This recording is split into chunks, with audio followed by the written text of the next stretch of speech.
There we go. Okay. Hello, everyone.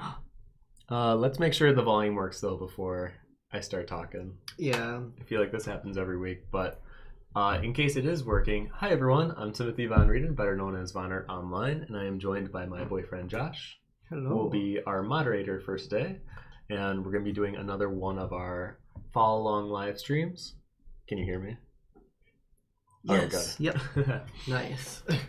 First try. Today, I'm going to be doing something a little different, though. We're going to not do a 10-minute warm-up and add those 10 minutes to the actual drawing itself. So I think I want to start doing these 100-minute sessions, and like, how much can we do in 100 minutes? And I think today is a good, hopefully not super complicated drawing, because last week we did a doll and it proved more difficult than it should have been. I was even feeling the heat for sure. So let's make sure that when we're doing this fruit base, we're really focusing on getting the fundamentals in quickly, and then really focus on texturing and getting a good look at all these different fruits, because each of them have a different texture to them. If you would like to join along with us, because I do a critique after this, there is a Discord channel below that you can download the reference. I do have the fruit picture under us, the fruits under the fruits. But if you want to go download it in Discord, that way you can have a larger, fuller version for yourself to work from. That is below, and it's under the Stream Follow Along channel. I believe it's called that, yeah. Yeah, Stream Follow. I just want to say thank you guys for coming. And I guess we'll give like maybe a minute or two just to get people in, because I'm going to start right away then. So if you want to put where you're watching from, I guess we'll do the shout outs for today, since we're not doing a warm-up. And yeah, I hope if you guys want to join today, you download it and work alongside me. I think this is a great fundamental exercise and really focuses on value, lighting, and texture. So if that's something that interests you and maybe you want to strengthen your own skills on that, that is what today is for. So yeah. All right. Jonathan Liddell's here today. Peter, hello, hello. Hello, everyone. We have Julie, hi from France. How are you doing? It's been a lot in the last week. A lot's happening in the house soon. We're getting a new roommate, possibly. We're getting a new feline roommate, most likely tomorrow, which is, we'll talk about it on the stream. But yeah, besides that, I feel like today is better. I feel like we've had a rough last couple of days. I think just the stress from COVID and a bunch of other things kind of hit. But I like, all relationships should. We talk things out and you work through it. So I feel like we're feeling better this morning. Oh my god, yeah. And especially since we got to go to a pet store after this and get a bunch of a new water dish. Well, I don't even know what to get a new kitten. Yeah, that kind of came out of that won't say it, but that came out of nowhere. Yeah, but well, it's funny because it's exciting. I'm sure. Well, you already know, but I really believe in the secret, or like manifesting your own destiny. And I put into the universe that I wanted a black male cat because I wanted a companion for our first cat, Astrid. And also I think the research I've done, apparently black cats are very, very nice, but they often don't get adopted because of the superstition around them. But I love everything about the Halloween season and like what black cats represent to that. And I think it would be a perfect fit. So out of nowhere, well, we'll talk about this more when I'm drawing. I'm getting into it too much. It's exciting. I'm sorry. I have a tendency to ramble, so just ignore. I'll do a couple more. Just cut me off if I start doing that. Pixel Cactus, hello. Bruna, hello. Tigel, boyfriend. I thought he was your pool boy. That's how they all start. Jonathan, hello. From Scotland. One day, Jonathan, will be there. Actually, well, we'll talk about that too. Raul, hello from the Netherlands. Anthony, welcome. Hello from Chile, Massachusetts. Mm-hmm. Emery, hello. Good afternoon. Happy Wednesday. It is a happy Wednesday. Tigel, or are we telling people I'm already moving in? I got a new water dish in a basket. Oh, that's so sweet. Tigel. We treat our roommates very well, Tigel. You got to start from the bottom and work your way up to a bedroom. Okay. So I feel like we have a lot that we'll have fun talking about. So I guess this is your last chance to grab the reference because we're going to hop into this. We have 100 minutes, not 90 today. And I just wanted to show really quick, this is my progress so far on my tarot card. I finally got reference pictures of our good friend Kat. She had to sit on our table with a bunch of fabric on her. I'll show my Patreon people the reference picture. Oh, she was a queen. Yeah, she was eating it up. But this is the High Priestess or La Papoose, and that's gonna be my first tarot card. And hopefully, I'll make a print after that. Okay, so are we ready to go? And then we can have fun with chatting. And I should mention, if you have any comments or anything you want to mention for us to talk about, please put at Vonart or at Schwa, S-H-U-A. That way, Josh, our moderator, can see them and add to the discussion. And I will do my best to answer any art questions. And I think we'll both tackle any business art questions that you may have, or if we just talk about random things. We're always down to talk about films and games. We just beat Little Nightmares 2, so that's something we can talk about. And don't worry, we won't do spoilers. And yeah, I think we kind of talk about everything. Some weeks are really deep. Some of them are like really stupid. So it's like whatever we want to talk about. I almost want to put like somewhere in each stream before we do it of like what topics we'll probably talk about, either like a movie we saw or a game we played or something happened. And then if like someone's like, I just played Little Nightmares 2, I can't draw during the stream, but I would love to hear what they thought about it or something. I don't know. Okay, let's go ahead and get started, else I'm going to keep writing. Right.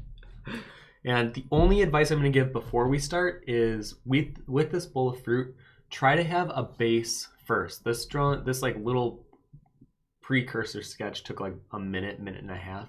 And I really want you to focus on the shapes and having the positioning and alignment be correct. Because I think if you can focus on proportions and making it look correct first, it makes the shading, adding value, and texture way, way, way simpler.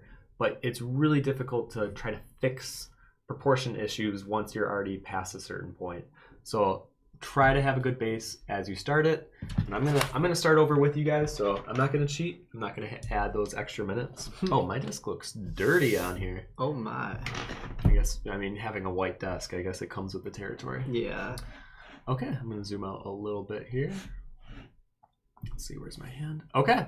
Timer's on your screen. I feel bad. I couldn't like put it on this screen. Oh, it's okay. Well, when you think about it, it's only one timer, so just one this click. is it. Yeah.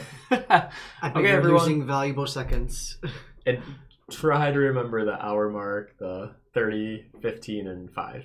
All right. So the We'll 1 see. minute mark, 30-second mark, and then 10-second mark. Gotcha. Yeah. Perfect. Okay, 3, 2, 1, go. Perfect. Okay. So what was the first thing? Oh, you know what? I guess I'll start talking about the actual drawing for a little bit first, just to get into it. Get started. So I'm working with a 2H pencil. I like to start light. Actually, where's my bowl of fruit drawing? I was really proud of this bowl of fruit picture. I was like, doesn't this look like an old Renaissance painting or something? Or at least the setup. So you definitely want to capture the bowl shape, I think, first, because in my opinion, that's the main structure where all the other structures can be built from. I think my ellipse is too small. Kind of has a deeper base. So we want to add some perspective to this top ellipse to make it look, I'm crooked, there we go. To make it look like the fruit actually sit inside.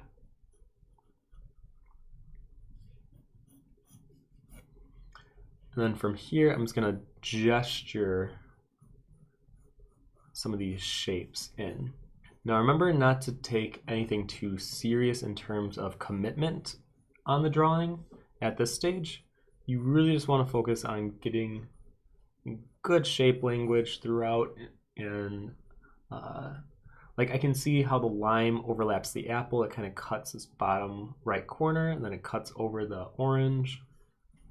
So I'm looking at a lot of those visual clues. Actually, my bowl might be too big. Oh no, I guess it's a little. But what's nice about the beginning stage is literally anything can be erased. Any line can be edited. And I try to remind myself that the drawing doesn't have to be perfect in this initial stage. And I almost should be even working a little faster. I think it's just one of those drawing live things where you feel like it has to be perfect from the get-go. But I feel like once I get into the groove, I'm like, oh yeah, that's right. No, this is just a fun study, and I like doing this with you guys. And actually, next week we're gonna do a bird. So if any of you want to do like a nature wildlife study of a bird specifically, that is what we will be doing next week. I believe it's what was it, kingfisher? I was gonna say Kingslayer, but Jamie Lannister. Kingfisher. Yeah, they're cute. Oh, and you don't have to draw the fabric. I totally forgot to mention that. There is a lot of that gold ruffling fabric, and as much as I would love to tackle that as well, I think I would rather focus on the fruit. If you have extra time and if you really want to include it, you can, but I'm going to be, when I do the critique, I'm going to focus more on the shapes, the forms, the lighting, all that good stuff. Peter says, I only found out about this 10 minutes ago. Let's go. Oh, well, welcome. Pixel says, oh my god, I already started with the little sketch because you had that one up. It's alright, give yourself a little head start. Oh, it's okay. Ella, I stressed through my dinner, but now I'm ready. Ella, you're always going to be ready. You're fine. Yeah, Ella, you're really good at these stream studies. Like, I never have seen one of yours where I'm like, oh, it seems like she really struggled on this one. Are you in color again, Ella? Because I feel like this is definitely a fun color one, too. Everything. Yeah, this one would be a great color one. Tigil at Schwa, important question. My filter keeps getting clogged up. How can I fix this? It's probably the leaves falling into the pool and getting sucked up. Will I need a Speedo or is that not needed?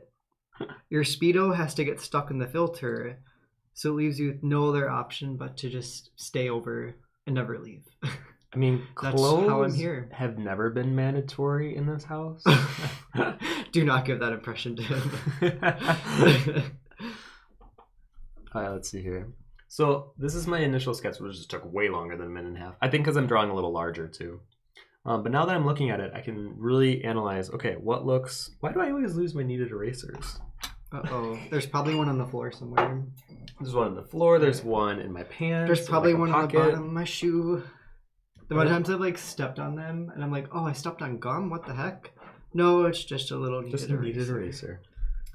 So as I'm looking at the drawing, this is where I can start to fine tune.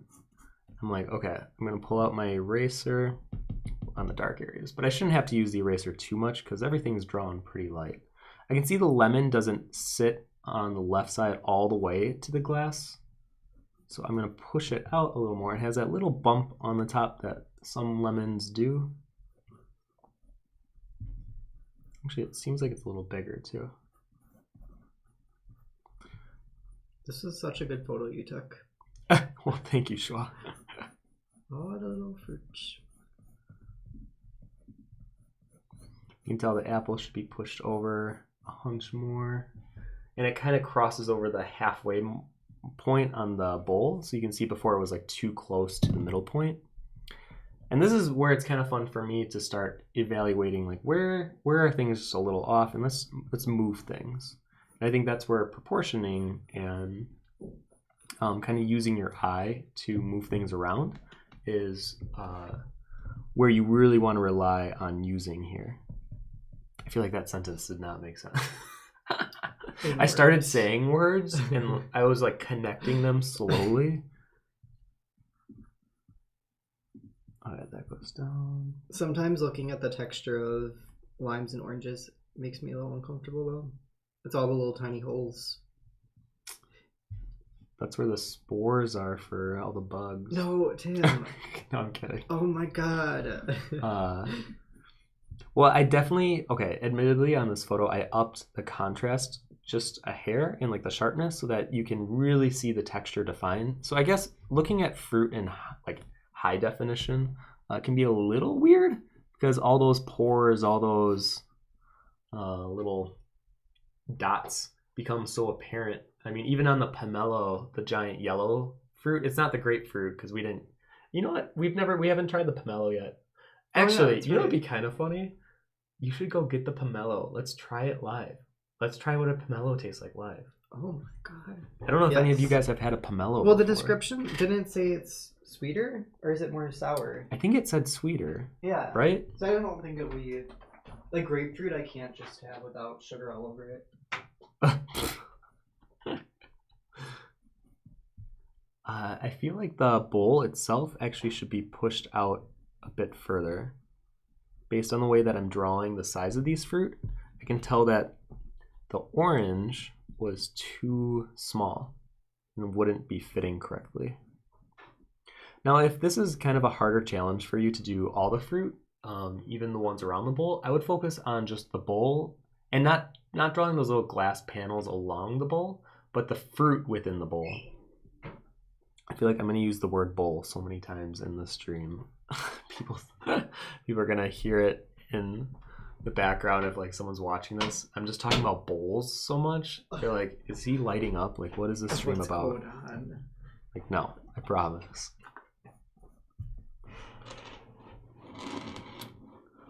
Okay. I got it. So everyone, this Oh my god, I thought I caught you there. This is a pomelo. I've never had one of these. They were at our grocery store, and we saw it, and we're like, let's give this a go. I'm gonna just cut it right in half to start.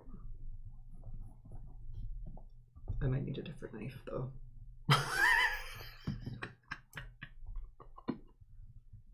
Yeah, I need something that I can slice it. That's not working. I mean, it almost is kind of funny to watch you try to cut it with that knife. That was not going anywhere.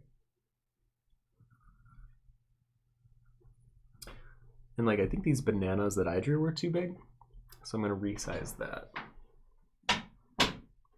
Because the way I look at it is, by the time we have 80 minutes left, I should have kind of the fundamentals, or the foundation, I shouldn't say fundamentals, the foundation of the drawing done. A little shaky. This, like, what do you call it? The outside of it just is really tough. I guess it's like, I'm not used to cutting into an orange though, so I guess it's similar. Oh my god. Oh, baby grapefruit. Yeah. The littlest grapefruit. Actually, this almost looks like if the texture and the inside was different, like a pomegranate when you cut it in half. There's a lot of the, like, skin. The cushion. Yeah, like. This meat has a lot of airbags included. Well, it's like cotton. Oh, weird. Yeah, it's like cotton. That's bizarre. Interesting. Anyways, discovering fruits with Tim and Josh. Alright. I guess I'll do this in half then too. We're gonna get. Oh my god, there's more in there though.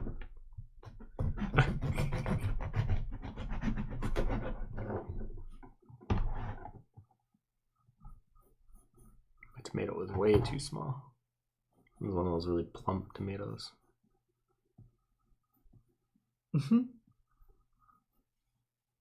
Lena, just finished my work for today. Perfect timing for this.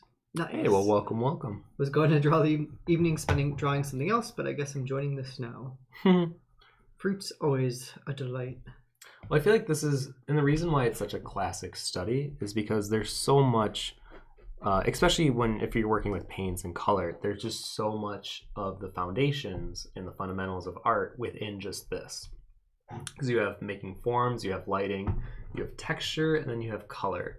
And it's an easy subject matter to recognize because we've all seen fruit before. Well, apparently not a pomelo for some of us, but we've seen fruit. And actually, what is this one in the front? I thought this was a dragon fruit.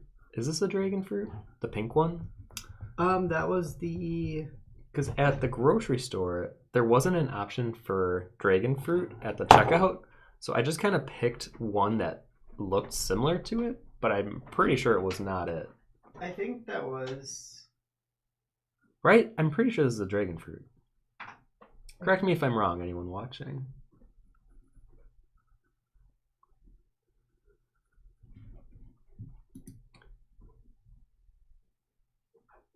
This thing's juicier than I expected. There we go.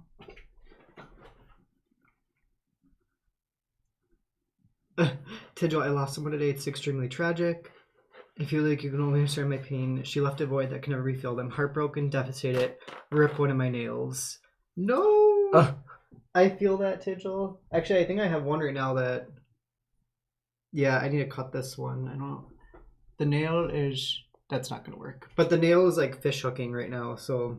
Ooh. It's that time that I have to clip it. It was going so well. Until it wasn't. Then it just had to go. Oh yeah, actually Jonathan asked about what's the pink onion-esque fruit in the bottom right. It had to be dragon fruit. I think it's a dragon fruit. Yeah, I'm pretty sure that was.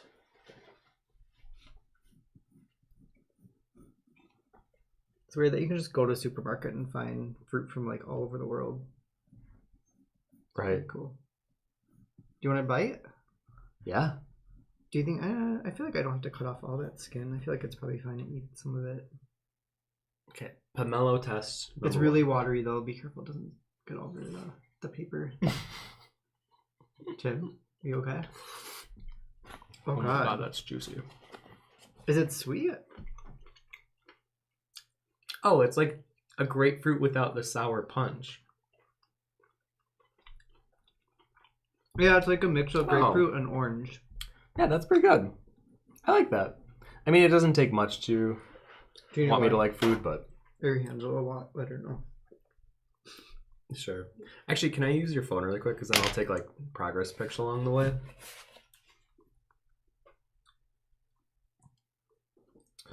So this is what I would consider like the base of the drawing. There you are, sir. Enjoy your pomelo. From here, I'm going to try something a little different. I'm going to try doing shading and kind of block out some of the shadow shapes. Do I want to do a different pencil?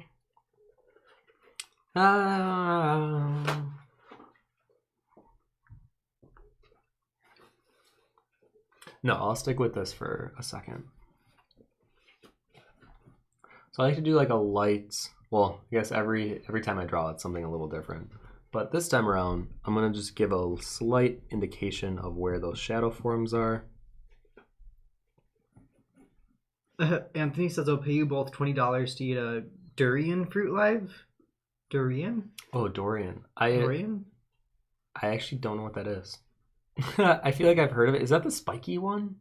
I feel like that's the spiky one. I could be wrong.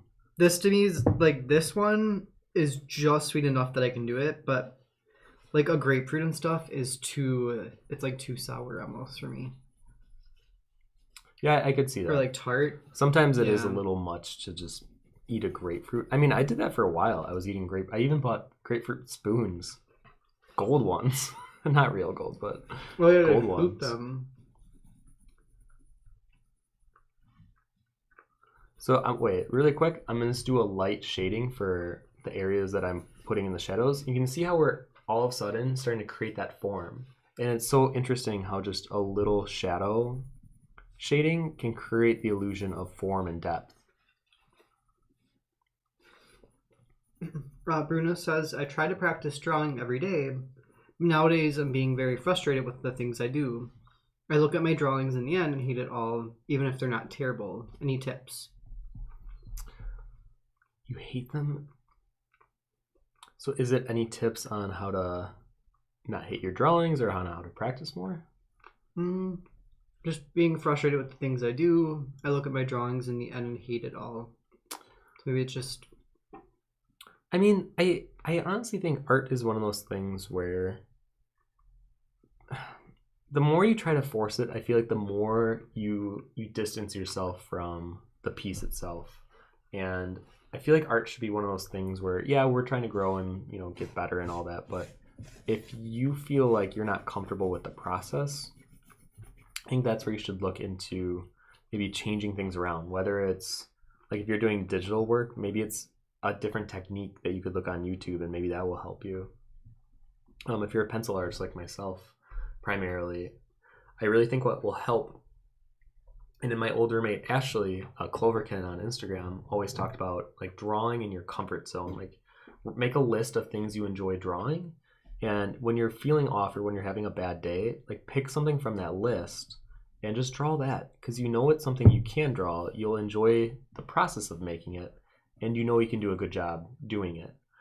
I think sometimes we stress ourselves out, and I do this all the time, so I get it, of like forcing you to work on something that maybe you don't want to work on that day, and the results maybe aren't giving you what you are feeling you should be hitting at that day or at that point in your art career, whatever that is. So try not to stress out too much about it. I find that the best drawings I do are the ones where I'm just really losing myself in the drawing and having fun with it. And I know it's kind of hard advice of like, just let go of that stress. But the fact that you're drawing every day, I think you're not giving yourself enough credit for the accomplishment of actually drawing every day. I feel like that is something a lot of people struggle doing. And the fact that you're already doing step one of actually putting the pencil to paper and pushing around graphite, that's assuming you're a pencil artist, you're making a great first step right there. And over time, I would assume you're selectively picking things that can be better, and you're seeing how can I improve my skill. So yeah, I think the fact that you're drawing every day is an accomplishment, and don't sell yourself short on that. I feel like, so there been a way you've done something with pencil that like just didn't like doing, so you found a new way to do it, whether it was like when you're rendering or something. Like there's a method of you doing something that you changed the way you did it because you just didn't enjoy doing it that way? I would say I'm pretty stubborn. I kind of force things. But I think it's because I found techniques that I know work for me and that I know I feel comfortable with. So maybe you haven't found what those techniques are, what those things that make you feel comfortable are. I don't know why this keeps going out of focus. There we go. But I would try maybe your drawings are too tight, too stiff looking. So maybe try in the beginning, like have more looser lines, more implementation, or no, not implementation. More expressive lines. Yeah, have more inflammation to your work. So yeah, okay, I'm switching. So this is actually, can I take your phone again? Mm-hmm. So this would be essentially step 2. I'm kind of blocking out the shadow forms, and from here I can work with my HB pencil a little darker, and I can start outlining and detailing a little further. And you can see we still have 80 minutes left, which is exactly the time I wanted it to be at. Actually, I'm going to turn it. Ignore my hand for a second, everyone. There we go. Nice. Okay, so, and I get one of the most common questions I get asked on Instagram. I feel like I answer at least 3 a week on my DMs. How do you prevent smudging? I personally work left to right. I always keep an eraser at hand, and very patient. So I move very slowly, and I physically move my hand in places where I'm not rubbing my hand against the paper texture.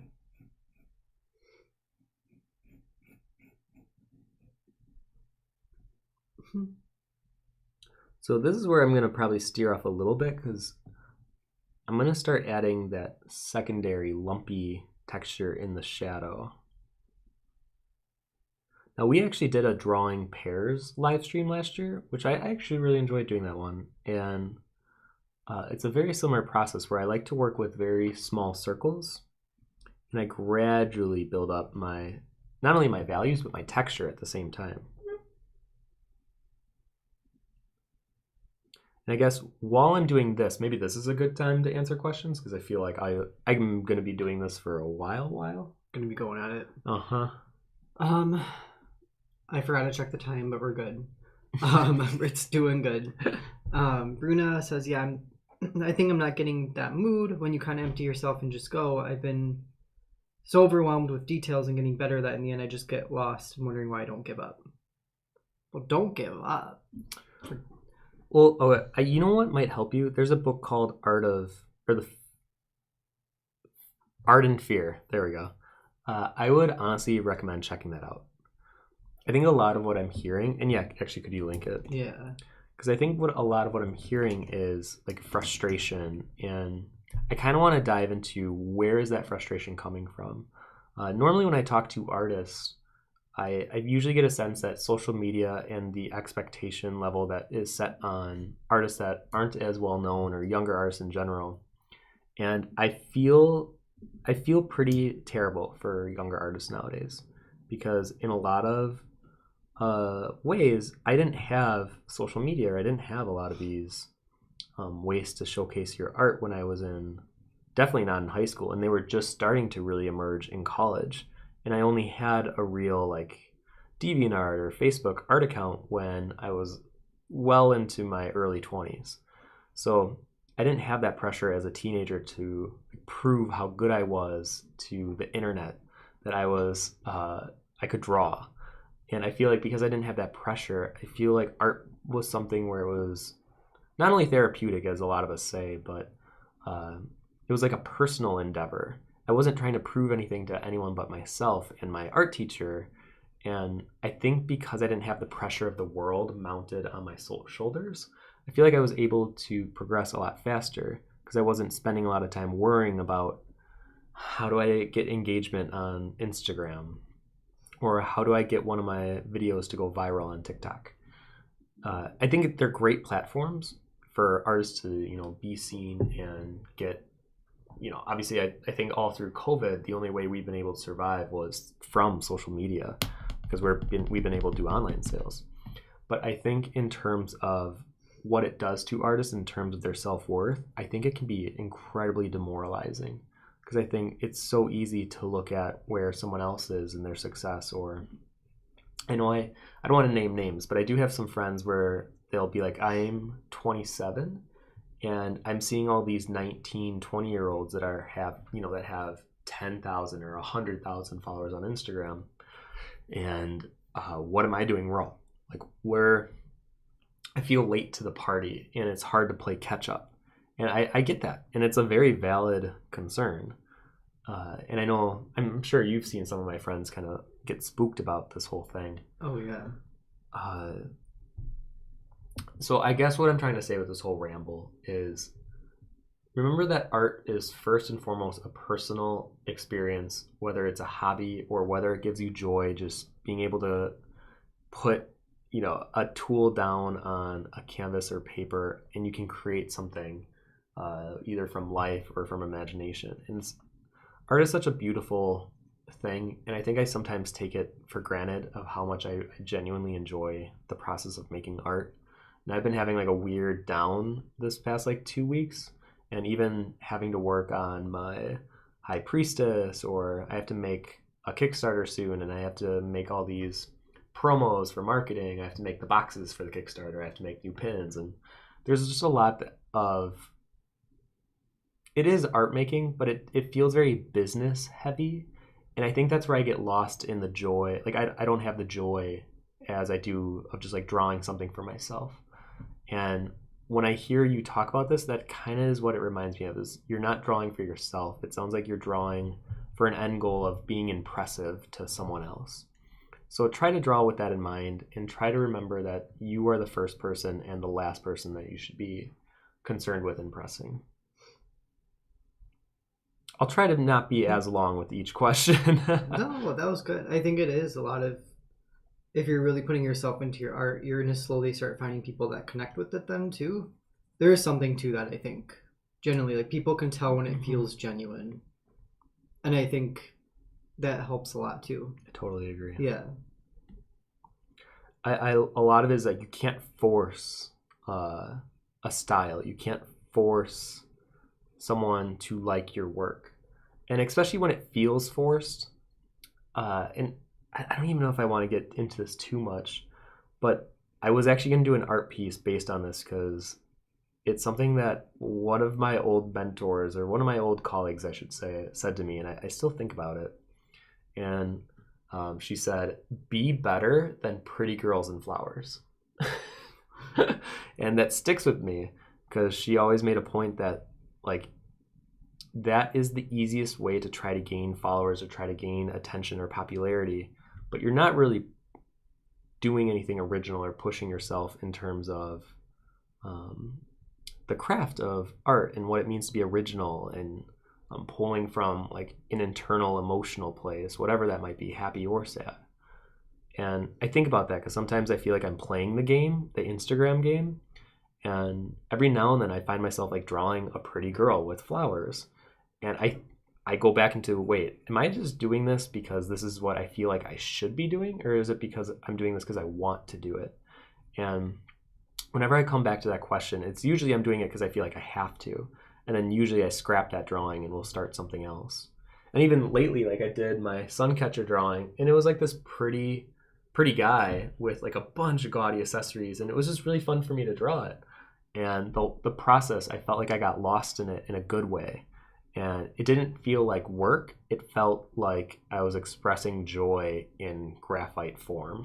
So that is, I really hope and believe that that's why people get into doing art, is because it gives them some level of comfort or a joy that their life may not have given them. Or I mean, that one you didn't have. Like, there were moments I would just see you drawing and working on that one. No music, nothing going on. Just like you, the pen and the paper. And I think you were just so, it was like you were just so in tune with what you're doing. And I think that was just such a good place for you. And I know I've talked to Josh a lot about this, where I feel like there's been a lot of excessive outside noise, like whether it's screens in general seem to be a big stressor for me in my life right now. So, and that could be anything, a computer screen, phone screen, TV screen, while playing video games, whatever. And I find that when I'm drawing, I've been doing this thing where, I'll try working in silence. And it's been great. Something about it, or just sometimes I probably look like the biggest weirdo, but sometimes I'll walk around the house and I'll just walk. There's no purpose, there's no intention. I just want to look at things. And that's where the whole story of looking in the closet and looking at the clothes from underneath and being like, wow, that's a really cool texture layout. And I'm sure a lot of you kind of feel the same way, where I feel like I have been sucked into looking and checking on my phone so often. I feel like everyone talks about this, but I guess my personal experience with it has been the less I engage with my phone, the happier I seem to be in my life, or with my art specifically. And that's something that I'm just going to continue working on. And I'll give you guys some, tidbits as I continue testing this out on what I think worked, what didn't work, and all that good stuff.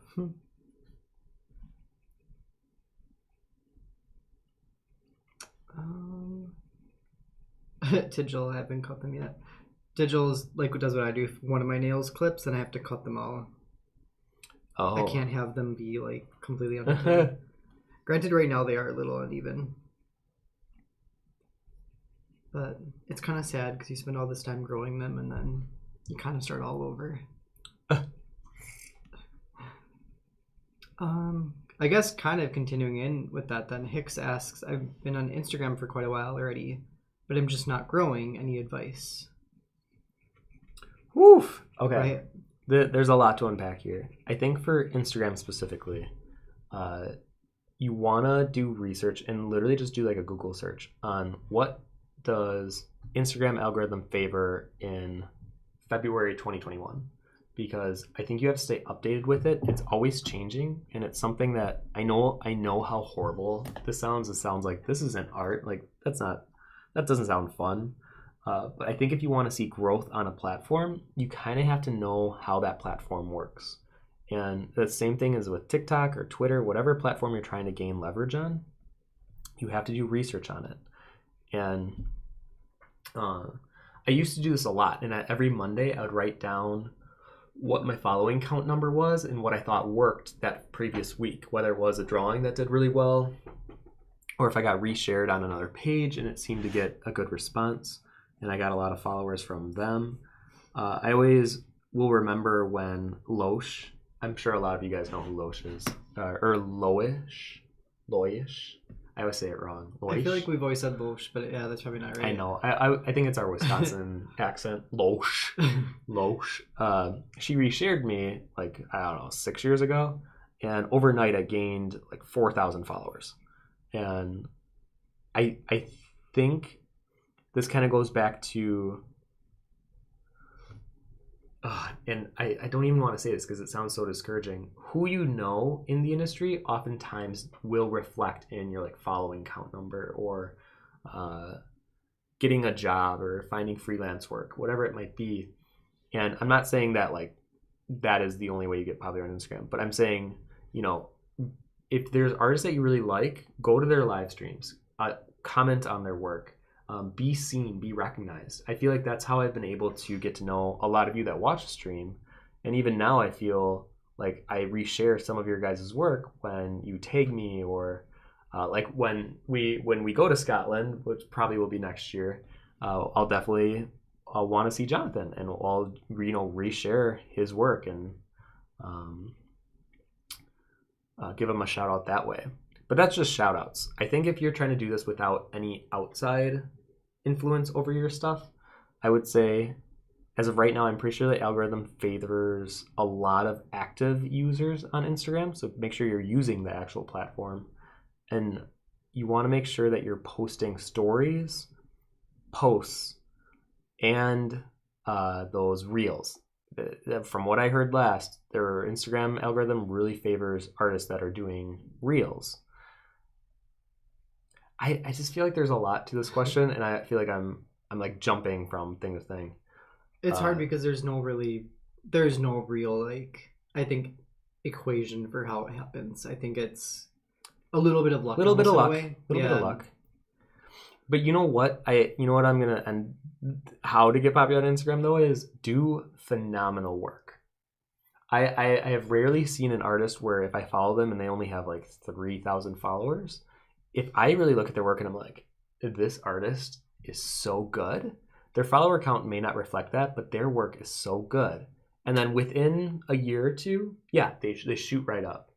And I think that's always been the case for a lot of artists that I see, that when I first follow them, if they don't have a lot of followers, it's just because time hasn't caught up with them yet. They'll be fine. And I think for a lot of you, don't stress out too much about it. Just focus on doing really, really good work. When I taught the workshop in Tennessee, I said focus on creating work that is undeniably good. So even if someone doesn't like your art per se, like let's say it's just not their taste or not their style, whatever, but they can't look at it and be like, well, it's still good on either a technical level or composition level, or the way that they did their textures, or whatever it is. Like you want to be strong in your presentation. And then from there, it's just, picking a subject matter that speaks to you, and you will find an audience where that subject matter will speak to them as well. Anyways, I'll keep rambling if I keep going. No, I think you've been giving really good advice today, Tim. Oh, well I thank think you, talking about the earlier question though too, about people being genuine with what they're doing, I think it's still finding that like balance of being genuine and putting your authenticity in your work, but also being consistent to make something on Instagram. Because I think there is, well, it's even like with I think a lot of online things, people expect like this overnight fame, because we see it happen, but that's usually not the case for most people. Like you really have to be consistent and be posting, all the time.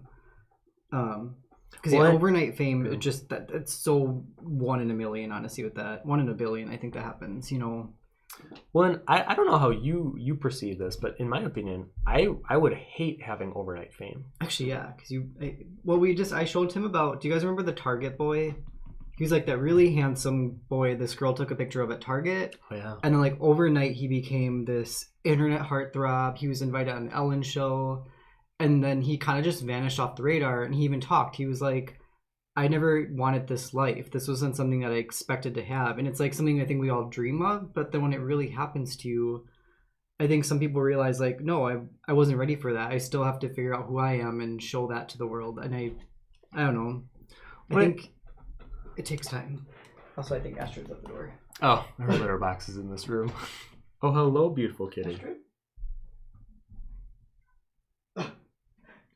She just meow at you. No, she's just sitting at the basement door meowing. Astrid, are you okay? Oh, poor kitty. Oh my goodness. 1 second. Well, I guess while he's doing that, I guess I can talk on the drawing a little bit. So you can see how I kind of filled in the shadow shapes, and I'm slowly darkening where the really dark occlusion shadows are. So some of the fruit where they're like overlapping, there's definitely a good cast shadow, and it's very dark.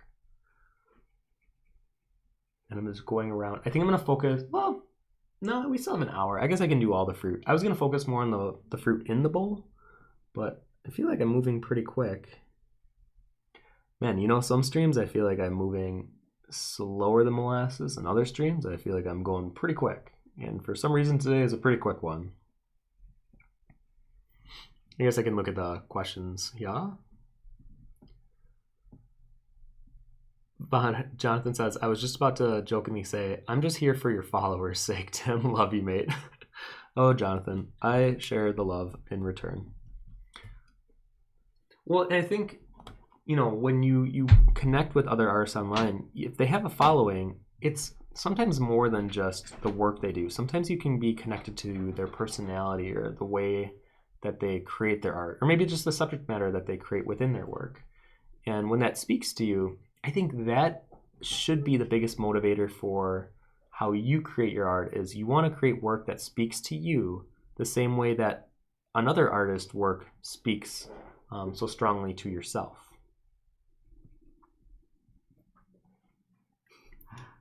Jonathan, I was just about to jokingly say... I said that one already. Oh, gosh, sorry. Do you read Tigils? No. Okay. I love how confident that was, though. I was just going in on it. You give people free shoutouts? Why did I have to pay so much for mine? How rude. Well, I give free shoutouts to the ones that I like. Oh, no. I'm kidding. No, Tigils is one of my favorites. Good old Alex from Target. Alex from Target. Jonathan says, on a serious note, if I can jump in here, Waukesha Build Community. I started a mini podcast recently just to showcase fellow creatives, and it is so great to have people connecting. I think that huge part of it. Well, and I feel like that's why I started doing the interviews last year, and I'll probably pick them up around the summertime again. I feel like getting a glimpse into someone's mind, and it's not really so much about their techniques of art, but it's how they view the way of making art and their opinions about what worked for them, what didn't. I think that is so much more helpful than any like how to draw book or any of those things, and there is a pretty big potential. I don't even know if I should be saying this yet, but there's a pretty big potential that I'll be teaching a workshop next year overseas. So I'll actually be flying out. You know what? I can't say too much about it. I'll just say though, a lot of what I was going to teach wasn't going to be on like how to draw per se, but the mindset I believe you have to draw. And I think confidence is something that's really hard to teach, but I'm going to do my best to give tools on how to feel more confident in life, because I do feel like that then does translate into work and how to approach drawing or painting, whatever it is that you do. And I feel like having a positive mindset, not only a positive one, but a strong mindset of like, I'm going to do this. I got this. And I think it's one of those things where, I mean, one of my friends, Sean, always says that regardless of what situation, you know, I get stuck in, he feels like I'll be able to pull through it no matter what, because it's Tim. And I was like, well, what does that mean though? And he was saying that there's just some people where, you know, whatever situation gets thrown their way, they'll be fine because they're adaptive and they can handle it. And I think I want to somehow collect my thoughts on how to be more adaptive, or not even just adaptive, but how to see every scenario of, okay, here's the problem. How do I form a solution that would solve this problem? Because when you think about it, art really is just problem solving the whole time. Like even right now, where how to draw fruit technically is a problem, or like drawing fruit and executing it well. So then the solution would be like breaking it down. Okay, well, the solution would be, well, first let's have a good foundation. And then from there, let's add in our shadow forms. And then from there, let's start working in the texture and detail. And I think a lot of artists can then pull a lot of how they do their work and how they do art into how they can problem solve in the real world with their work, and a lot of it can translate over. So that is honestly what I would want to do my workshop more on. And I can't actually, I shouldn't even have mentioned anything so far. But I'm really excited if that does go through. And yeah, that's all I'll say about it before I get in trouble. Yeah, no spoilers on that yet. Yeah.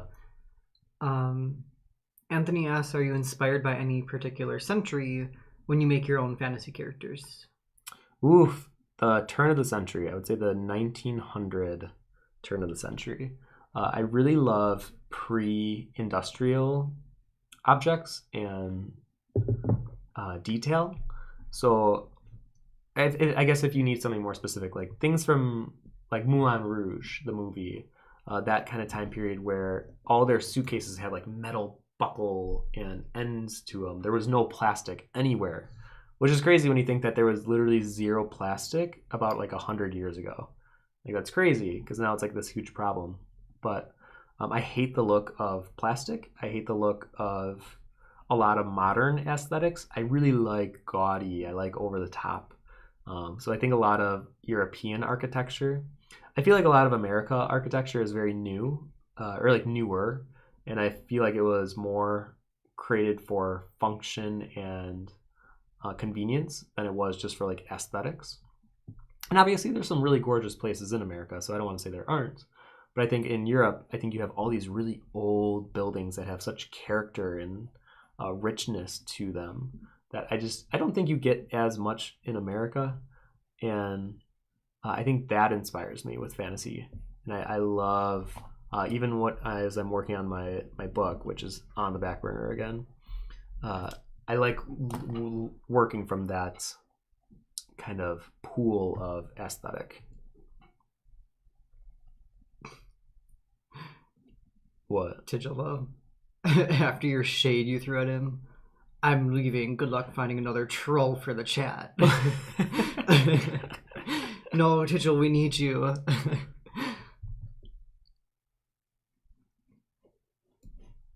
I do think the community part though is really good. Yeah, I love this even community. these like little streams have been nice. Just being able to, I don't know. I know I try talk not to and take everyone them and- too seriously either, Yeah, because I think with Instagram it's such a huge platform and following that I don't know that I've acquired over the years that I feel almost more nervous to do things on Instagram because I know there's going to be a lot more people viewing it. But with YouTube, I know not a lot of people come to these streams anyway. So for me, they're kind of relaxing. They're kind of nice, and I'm hoping we can kind of keep it that way. These bananas are way off. I mean, we have our moments. We had the stream where we were drinking. What was that? What was that for again? Was it the kick? Oh, that was a celebration of the last Kickstarter. I think that was the card deck. Yeah, because I spilled on stream. Oh, that's right. Yeah, that was rough. I mean, I guess I would be fine with having more fun streams eventually again. I think for a while, honestly, I was trying to treat YouTube as seriously as I was treating Instagram, and I think it was bothering me because I don't think I'm a YouTuber by nature. I think I enjoy talking to other artists and like give them advice and stuff, but I don't think I have that entertainment factor that a lot of artists have. I think I can be funny in person, but I think I get more stressed out with drawing live with certain things. But who knows? Maybe we'll have more fun. I did think about doing the tarot cards live and just trying not to stress out too much about doing them. So maybe you'll see more night streams for a lot of the Americans that watch and say, hey, this is always during my work day, like right in the middle. Can you ever do a night one? Like, yeah, I think I might do night ones for more like personal drawing ones, less structured ones. Kat and I could have a draw off sometime. And that will be on your channel. Actually, that would be pretty funny to have you and Kat do a draw off. It'd be rough. A Cat would actually beat me in. Yeah, Kat's not that bad. Yeah, Cat's actually pretty decent. Oh, Tyler's here. My sweet baby boys. Oh, Tyler. Tyler and Luna, hello. Hello, Tyler. For those of you who don't I know, love the little Sketch Geek picture of was one of him. my old roommates for many years. Emmy says, do you have any tips for lighting and shading? I'm horrible at it and would really like to improve. I can't seem to get in either grayscale or color. Color is especially a nightmare. So when learning lighting, I would say try to work with basic forms. So I mean, honestly, something like this is actually a pretty good study to do because you're not focusing too hard on how complicated the form is. Like, I think doing light drawing is amazing, but I think it'd be very difficult if you're already struggling with lighting to put lighting on a form like that where it's so complicated. Or you can even break it down into the 4 simple forms. So the sphere, cylinder, cone, cube. And just try drawing those from different angle or with different angled lighting. I think that would be a good first start. But there are so many videos on YouTube that are like lighting for beginners. Try to find the one that really has the most simple subject matter and go from there. And I guess my other tip would be to remember, well, there's a lot, but there's a local color, what it's called, with every object that you see in the world. So like an apple, the local color is most likely like a rich red or like a dark red. And then as you add lighting, the lighting will bleach part of the area of that red, so it's a little lighter tinted. And it'll kind of spark from a highlight to the point where it's the strongest on the apple, and it'll like pillow out around until it hits what's called the Terminator, and that's where the shadow begins. And the Terminator is usually the darkest part of the shadow, surprisingly, because usually there's bounce light that will bounce into the shadow on the other side, and that's why it's a little lighter. So honestly, do a lot of drawing exercises where you're really focusing on lighting specifically, and I think that would be the best way to do it. But I think I'm gonna, because we have 15 minutes left, and who knows how long I'll ramble for on other things. I think I'm gonna start doing some of the finer detailing on at least the fruit in the bowl. Oh yeah, 50 minutes. I missed the hour mark, sorry. It is okay. I'll go for the 30-minute mark next. The Sonic drawing cat did though. Oh, yeah, that was great. Anthony says, one of the reasons I love the industrial era is because it gave birth to Art Nouveau and the arts and crafts movement. I totally agree. I mean, that whole time period is probably my favorite in terms of like artistry. That's obviously, you had the whole Muka camp, but then you had other artists like, oh gosh, what's his name? You know how there's some artists where there's a blue book on the top shelf on the right side. Yeah. And it's so embarrassing because he's one of my favorite artists, and I always pull out his book to look at, but I always forget his name. I would say that, or I think I am a sucker for like the age of blue one. It looks like the Muka book, like it has a shiny silver. It's dark blue. No, keep looking left. It's bigger. Not too big though. It's very it's very gothy looking. Well, while Josh is looking for that. Oh wait, I found it. Harry Clark. Thank you, Harry Clark. Yeah, Harry Clark. But he's also another one of those that were alive during the same time period. When I look at his art, I think I just see such originality that is just so not as seen nowadays with modern art. And what's crazy is he was doing a lot of these like fun, textury, swirly patterns before it really became popular, because you weren't seeing a lot of people do this type of work in his time period. And I love his use of negative space and then like bold, dark designs. So yeah, I think Harry Clark is another one of those where I looked through his book the first time and I was like, this is one of my favorite artists. Like, this is easily one of my favorite artists. Where was what's this one? I like that you marked a bunch of them. Yeah, this mermaid one. Oh, I love it. I think it's so good. So anyways, yeah, Harry Clark. And I think that whole time period, I just love the artist that came out of it.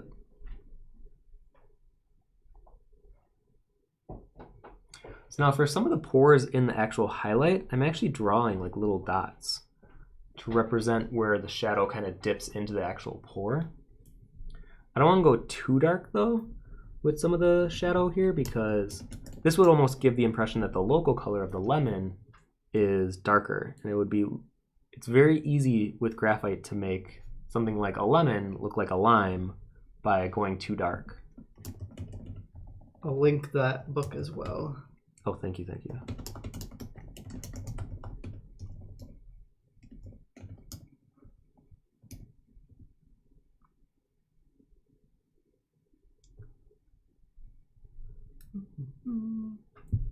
So I'm going to start to really define some of these shadow areas.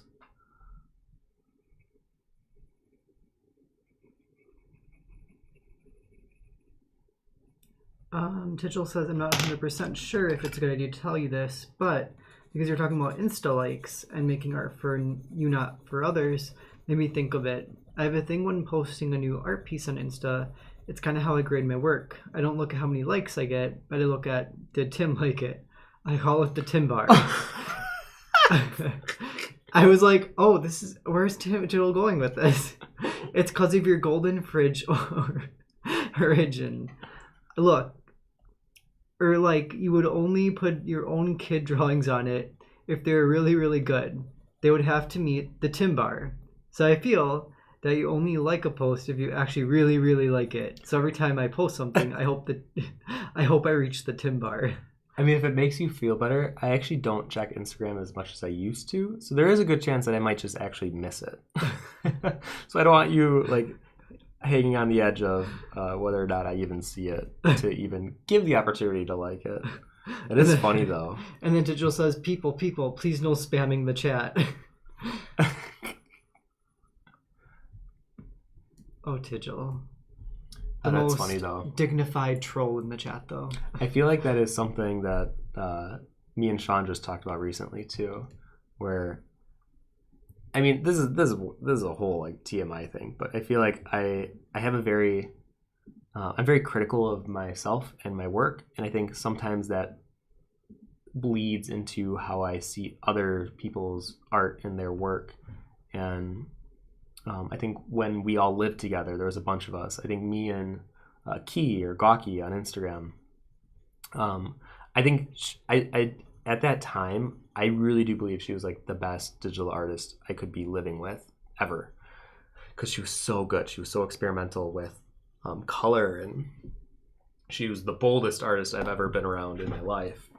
And I think we had this tendency to look at other people's work and kind of critique it in a way that felt harsher. And I think sometimes that bleeds over. So I do apologize if that was kind of the impression I gave off to Shul at any point. I honestly just love when people do art that they feel is themselves and they can really connect with. And I think I've been overcritical, and especially in my early and mid 20s, on how other people do art. And I just was talking to another friend, Alex Dostias, about this too. About, for me, doing art isn't just like something to pass the time with. So I think I used to get really frustrated when I see other artists just doing art for money or likes or whatever it might be, because it almost felt like it was tainting this very spiritual experience that I had when I did art, and it was like trivializing it, and it was commercializing it in a way that felt cheap. And I think my way of getting back was like bad talking their art or saying about how they don't actually care about what they're doing and blah, blah, blah. But as I'm getting older, obviously you mature, and I think you become more aware of people do art for so many different reasons. And I think once you start to get it in your head that, you know, even though their art might not be for me, I still respect that they're doing it and that they're doing whatever it is that they do, and hopefully they love what they're doing. And who am I to judge that? Who am I to say that it's not as good? Or, you know, why am I the gatekeeper of what is good art, what's bad art? So I want you to, when you post a drawing, I want you to be like, you know what? I don't care who likes it or who doesn't like it. I like it, and I think I did a good job. And I'm going to continue doing my best and getting better with every new drawing. I mean, he does say I have a Loesch bar too, so don't get too big-headed. Ah! Well, but that's what I mean. Like, I wouldn't even have any bar, you know, besides your own. And as much as, I mean, it's easy for me to say that, but like, I definitely have the same thing. I think there's certain artists, when I see that they like my work, it is like one of those like, oh, that's neat. You know, that's one of those moments. Yeah, you've definitely had that too. I think it's, I don't know. I don't think you're really as critical either, at least as like before you used to say you were. I just don't see you like that anymore.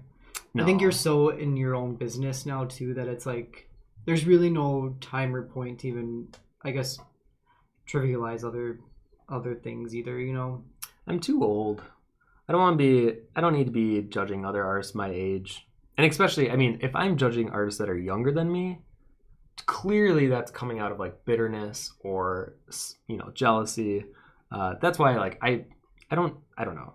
The way that I look at other artists nowadays, and especially as I get older, is there's like a kinship. There's like a respect.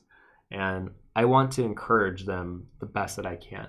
And me telling them of like, oh, well, this is what art should be, and everyone should be doing their best at all times. Everyone should be living at the edge of their capabilities. It's like, who am I to say that? You know, if I say that for myself, that's totally cool, because then I'm giving myself kind of a dogma to live by when it comes to art. But I will never push how I view on art on other people, you know, unless if we're in like a good riveting discussion, you know, then those are fun. I like talking about those, but otherwise I'm not. Yeah. Anyways, I'm going way too long on this one. Hello, Cordero. Anthony says, I feel like you should do a stream where we just geek out over past artists, because it's fun, and also a lot of people who want to be artists won't have the benefit of art history classes. Oh, true. I mean, you definitely know a lot of, I mean, Tim has a lot of books too. So I feel like there's a lot of people that you've like at least used as like inspiration for things too. Some of their work has helped. Oh, for sure. I mean, I would like to think I'm one of those people who genuinely love art, and I love other artists that are like really giving it their all. And I love when I see a new piece and I'm like, oh, that's so clever, or oh, that's brilliant. Actually, recently, Alan Williams posted like an in-progress shot of this archer creature. And if you aren't already following Alan Williams, just go do it. He is literally the best living graphite artist in my opinion, next to Miles, I would say. And when he posted this new drawing, it just shows that even in his older age, and he's not terribly older, but he's definitely older, far older than I am. And I look at his work, and it makes me feel better knowing that I'll be able to do art even into my 40s, into my 50s, and you know, even after that, hopefully until I die. I hope I die with like a pencil in my hand, and to see that he's still creating work that feels inventive or powerful, or just I don't know. There's a feeling it gives me where it's a mixture of encouragement, it's excitement. It's like it's fire, or it's not fire, it's like pouring gasoline on a fire that may have diminished a little bit, and it just like re-sparks and reanimates you. And it's crazy that just a single image like that, I think there is a power to art, and I try my best to invoke a lot of that same emotion when I have people look at my art. And I don't think I think I'm on a path to doing that, and I hope I can give people that like cool like fantasy vibe, or you know, make them feel like, oh, that's really cool, like that's something I connect with too. Because at the end of the day, like art really is just about connections. And I think as artists, we're trying desperately to create something and have someone on the other end be like, wow, or oh my gosh, like that's really touching, or that's really powerful. Anyways. So I think on the fruit, I'm kind of lollygagging here. I really should be moving it a touch faster. I think for some of these details, I almost needed to draw this bigger because like there's these little dots even on the apple where I don't think I probably could have. I guess I can go around and do like little eraser marks and try to do darker areas around it. But I think for the time, rather than spend it on these like little freckles on the apple, I think I'm just gonna do a good solid shading on everything and give a little bit of texture to certain some of the fruit. Actually, I'm gonna grayscale this. Something that I should have done, but I think I wanted to extra challenge myself, is the reference that I'm working from, I have it in color, but I really should have done it in grayscale. There we go. Ooh, you can really see the texture of those. Mm-hmm. And the darkness. Aloria says, counterpoint to some extent, I do feel huge pressure to care about what other people think because I haven't established a following yet. The money isn't the huge motivator, it's a factor. It's something I'd like to retire into when I'm done teaching. And hi, I usually don't catch your streams because I'm teaching. We're off this week though. Oh, well, hello. And that's what I think I was saying at the end of when I was giving my response of, I do the same thing. So it's easy for me to be like, oh, you should only be doing art to impress yourself. But like, I get it. There's certain artists where when they like my stuff, and I mean, even though I have I have a decent following on Instagram, there's still like a handful of artists, when I see them like my stuff, it does give me that extra sense of accomplishment of like, okay, if they like it, then it must be good. You know, we always have those conversations within our own heads. So yeah, you're right. I can't even deny it because I do the same thing. But I think, and I hate the expression at the end of the day, but at the end of the day, I really do think it is, did you enjoy making it? Because I can promise you, I have done art before where it wasn't well received, even though I loved the drawing, and it totally tainted my perception and view of that drawing. And those are the times I regret leaning so heavily into others' approval of my work or like validation. And I'm much better about it nowadays. I feel like as you get older as well, and maybe you've already experienced this, but you do usually have a sense of self-gratification from your work first and foremost. And then if you get that extra approval from artists that you look up to, it's like a cherry on the top. But the cake's already made, you know. You get to enjoy the cake either way. But if you have that little extra cherry, it just makes it all the sweeter. Yeah, I'm going to focus on the bowl and the fruit. Especially after looking at this in grayscale, I'm like, yeah, my values were just a little light. Tigil does say, I'm just joking. I do judge my own work, and if I like it, and it doesn't matter what other people say. I'm just saying it feels extra nice if someone I look up to likes my art. Exactly. Yeah. Exactly. Alan's going to call... Tigil says Alan's going to come for you, Tim. You call him old. Kneecap your career. It's over. Done. He's not old. He's wise. Alan, they're really sweet. Even his wife Vicky is just like, they're just really sweet. Well, and like I'm trying to say this in the nicest way possible, but like I want to be like him when I'm his age. I think he has this mix of genuine humbleness and he still has a joy in what he creates. And it's something, I don't know if like just knowing that he's alive and he's doing what he's doing still, it gives me so much ease knowing that as I get older, I can still have joy in making art. And obviously, I'm not living with him day to day. I don't know what it's like behind the scenes, but man, if it isn't like that, he is giving off the best impression that he enjoys what he does. And I feel a connection with him. I feel that, and I want to be that. I want to continue loving art and seeing art the way he does for the rest of my life, hopefully. So trust me, I would never throw shade at Alan Williams.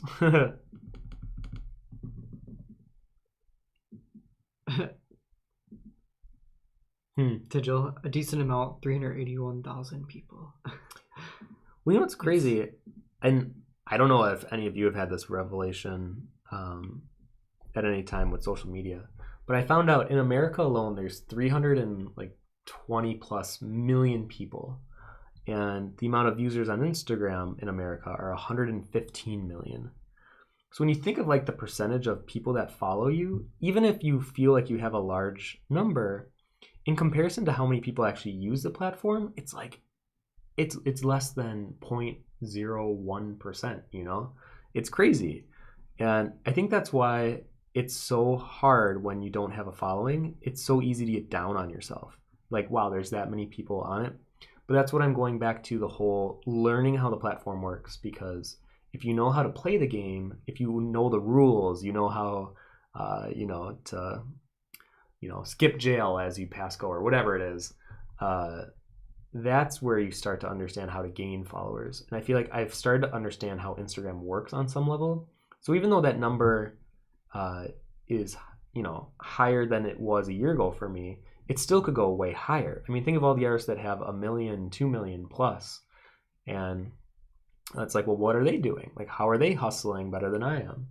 And it almost made me feel encouraged knowing how many people use Instagram. It was very weird. I had a very weird moment with her. I was like, oh, and here I thought I was getting near like the cap of how many people would follow artists, or not I was, but like Loesch or all these artists that are, at 1 million plus or 2 million. And seeing how many there are on Instagram, I'm like, you know what? No, there's probably a whole bunch of untapped people that would be interested in your work. They just haven't seen it yet. And all it is putting yourself in a position to be seen. And that's kind of how I see Instagram now, is put yourself in a position to be seen, whether it's using different hashtags, using the algorithm to your advantage, making reels, using TikTok, and then just porting those videos over to Instagram. I feel like I should make a whole video on like just tips to gain followers on Instagram, because I feel like I get a lot of those questions in my DMs too on Instagram, because I've been trying to like catch up on all my DMs, and I'm actually really close. But I feel like there's certain questions that are always repeating, and that's one of them. It's hard too. And I think it's like there's this illusion that, oh, you have all these followers, so it's like easy peasy. But then if you look at it too, the amount of people that usually like a post compared to how many people are following, and then take into account then we're trying to like, if you're trying to make a living, especially with COVID or now we're not doing conventions, then you take about how many people are actually like buying things from a store and stuff. It's not always just like, oh, you have tons of followers, so it's easy breezy in a way. It's easy breezy, beautiful. Exactly. Well, I agree. I think a lot of times the perception is, oh, well, you must be rich, or you must be like, I don't want to name all of them, but there's a lot of assumptions that come with it, and it's really not true. If anything, I'm hustling just as hard as probably a lot of you are. It just happens that like a lot of, like, now that I'm hiring people, I have to make a certain amount more just to pay the base coverage. And I feel very similar to when I was 3 years ago. Even though I'm making, let's say, triple the amount I was, I'm paying for triple the amount of the costs. And it's still that same struggle. You know what the best comparison is? If any of you have ever seen, it's like the life walls. It's like, you don't get, it's where like every wall there's a new challenge, and you get equipped with like a knife or something. Oh, I think Deandra showed me it. It was like something you have to battle in every stage of your life. It'll start with like a slime, like a Final Fantasy, nothing, where it's really easy to kill. And as you get stronger and as you progress, you're not fighting the slimes anymore. You're fighting like big, giant, demented wolves, or, demon ostriches, whatever it is. And they take different skill sets, and it's harder to defeat them. So I think sometimes the perception of it getting easier as you get more followers, it's just they're fighting a different battle than you are currently. You're just equipped for it in different ways then at that point. Exactly. Yeah, but it's still a battle. Equally difficult because it's getting harder. Yeah. Well, it is easier in some ways. I feel like I'm not having to hustle as hard as I did, because I feel like in my early 20s I was like, I have to post something every day. It was like I have to make a new drawing every day. And I feel like that was my goal for a very long time, actually. I feel like for 3 years. And I would post on my Facebook channel, and that's really the only social media I had at the time.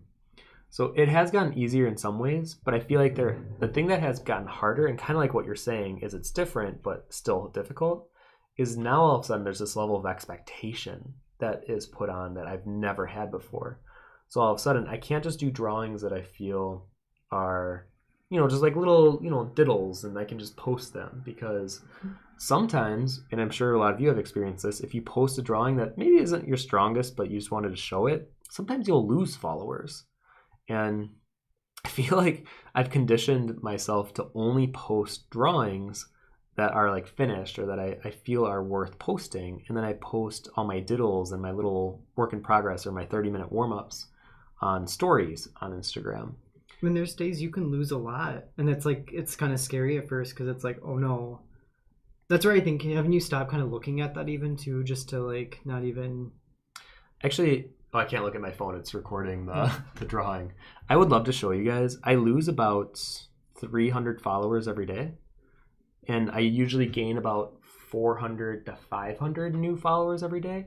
So my net gain is about 200, or like 100 to 200 usually. And then like on good weeks, yeah, it's usually way higher. But I used to get so stressed out on like, why are 200 people just leaving every day, or like 300 just leaving every day? Is it like my work's not good enough for them? Like, and I used to, I don't know, it would be a little demoralizing, honestly. But I had to learn just not to check it. Although, you know what's funny now is I actually can check it, and it doesn't bother me as it used to. I think because you just get used to it. I think maybe it's the shock of like, oh, I'm losing how many followers every day? And then once you're like, yeah, I lose about that much, but I gain a certain amount. But on the flip side, I know a lot of artists that they lose a lot of followers every day, or every time they do a post, and they're so nervous just to even post, because they want to hold on to whatever following count number that they have. And I'm not going to say any advice of like, oh, like don't let numbers define you, because that has literally defined my entire career. I feel like from when I first started off on DeviantArt and Facebook, I have never not let the number dictate how, on some level, not fully, but on some level, how I felt I was doing in the art world, or my self-worth with a new drawing, or any of that stuff.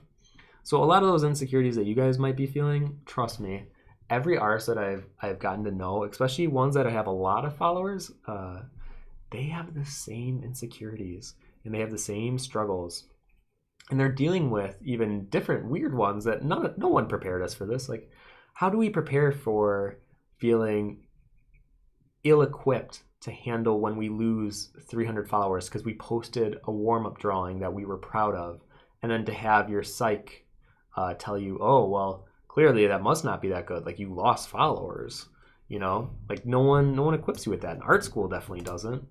And it's something that I almost want to talk more upon. I almost should create like a series just on that kind of stuff, because I think as March is upcoming, and that's when we're moving a lot of our recording stuff downstairs, I just want to create a bunch of new videos that I feel are honest and are open about, what I think a lot of artists think about, a lot of what of us have concerns about, or insecurities, and how to overcome them. Or 25 minutes too. I'm sorry. I tried to do 30 minutes. No, thank you. Pixel let me know. I was like, oh gosh, I'm just listening to you. Well, at this point, I'm just noodling. I'm just having fun adding texture to the fruit. I hope you guys are actually putting, I don't know, maybe it's just when I'm talking, I'm enjoying what the subject matter is. I tend to just noodle. But you know what? Maybe I'll try to be a little more serious the last 25 minutes here, and push down into the lower fruit on the floor here. I think it comes back to, because we always do like but I think it comes back to even someone like Waukesha WI has like millions of followers. We have to remember that they're still a person though. So it's like they're at the point they are, but they still have insecurities and things that are hard on them too. I feel like no matter what level you're at, this like illusion that it's always going to get better the more followers or more money you have coming in. It's like, I think there's always going to be roadblocks and things that make it hard. It's like the human struggle. Well, like I'm kind of glad that, and I don't think artists will ever have to deal with anything to the same capacity that like actual celebrities have to deal with, having like people like eyes on them all the time. Alex from Target. Or honestly, I think that's why, and I'm not here to like defend celebrities, even though I kind of am actually. Like when Bieber was going through his whole thing, I actually just felt for him. I just felt like, imagine being, 14, 15 years old or 16, whenever he released the baby music video, and it was the most disliked video on YouTube, and still is, I think, to this day. Just imagine being 16 and be like, I'm the most hated person on YouTube. Oh yeah, like butt of the joke with everything then too at that point. And like I talk with artists who are, in their 30s or even late 30s, some of them, and yeah, they're still struggling with, having a bunch of the pressure of followers, and we don't even have near the amount of eyes that a celebrity would. And I think that's why it's very easy for me to be like, I just think it's something that none of us actually understand, and for someone to write a hate comment or to just throw another dislike on, I don't know. I guess what I'm trying to say is, I think we tend to glamorize people that have a lot of followers rather than seeing them like people. And I think same goes in the art world, but on a much, much, much, much smaller scale. And I think it's very easy for, like, back in the day, I remember I would talk about like Ross Tran, and I thought like he didn't seem to care about his work, and he was only trying to create entertaining videos. And then I met him in Seattle, and he was such a nice guy. And then, I really looked at his stuff again. And I was like, you know what? No, like, he's really enjoying what he's doing. And even though he does like to draw mostly just like pretty girls and portraits, I can tell he genuinely enjoys what he's doing. It's like, who am I to throw any shade his direction? And if anything, I respect him more, because I think at the end of the I gotta hate that expression. At the end of the day, I came down to, I was being petty. I was being jealous. I was jealous of someone succeeding in a way that felt like it wasn't following my guidelines for how to be successful in art. And I was bitter. And obviously this is like my early 20s. This is like 10 years ago. But now that I'm much older, I can look at any artist and I'm like, yeah, you do you. Like, I hope you're enjoying it. I hope you inspire others to enjoy doing art and find that magic quality within it. So yeah, but it's so easy to just badmouth an artist or a celebrity or whatever it is, because they're not real to you. It's like I just watched, or no, you showed me that video where we talk about celebrities because in our minds they're not real, they're unattainable. Well, there's no consequences. There's no consequence for our opinions and things we vocalize about them. Because it's like, it's okay to do that in a way. Society's accepted that you can kind of treat them as like however you want in a way, or have your whatever view you want of them. Mm-hmm. So there's no consequence for when you make fun of Bieber. There's no consequence for when you do that. Compared to like, if I had an issue with someone in my life, there's a consequence for that. If I'm going to call them out or talk about them, even there's a consequence for that. That affects you, where if you make fun of celebrity, it doesn't really affect you. Oops, excuse me. Bless you. Agreed. Yeah, I don't know. I'm gonna like quick shade the hell out of these bottom fruits. Because how much time do I got? 20 minutes on the spot. 20 minutes. Actually, you looked at it right when I did that. I guess we can talk about fun stuff though, quick, because the kid, our new roommate. Well, 2 new roommates coming, but... Oh, yeah. So for those of you who are wondering, we have 2 new roommates, or possibly moving in. I like to not give definitives. I know Josh hates when I say this, but I never speak in definitives. So even like when we go to the grocery store, he'll say goodbye to our cat Astrid. Be like, oh, we'll be back soon. Like, see you soon. I'm like, well, unless we die horribly in a car accident, then you might be on your own for a little bit. You might have to go to my... Like, I try not to ever say... anything in definitives. So you'll probably rarely hear me say the word always or never. This is why I kind of question having kids. Every time we leave our kid, we'll be with the babysitter, we'll be like, oh, have a great time. And then Tim's like, well, we might die, but... If we perish in a horribly flaming car accident... You will be sent to live in an orphanage. Your dads may have a very painful death. Love you so much, kid. See you later. Have a good time. Enjoy the movie. Anyways, we are most likely having a new roommate tomorrow, our little black cat. And actually, I want to hear what you guys think. There's 2 names that we're thinking. Well, I guess I get to name the Yeah, cat. I got to name Astrid, so Tim gets this one. So as of right now, the two names that I'm debating between are, well, three. I have Nemo, because the cat has a broken tail. And I'm like, oh, it would kind of be cute It's because Nemo had a cute. broken fin. And I just like the name Nemo because I like the movie Nemo in Dreamland. And then Josh was saying it reminds him of Captain Nemo from Moby Dick. So Nemo, and then Casper, which I love the name Casper for actually for a child. If we had an actual kid, I would love the name Casper. I think it's just such a cool name. And then finally Binks for Hocus Pocus.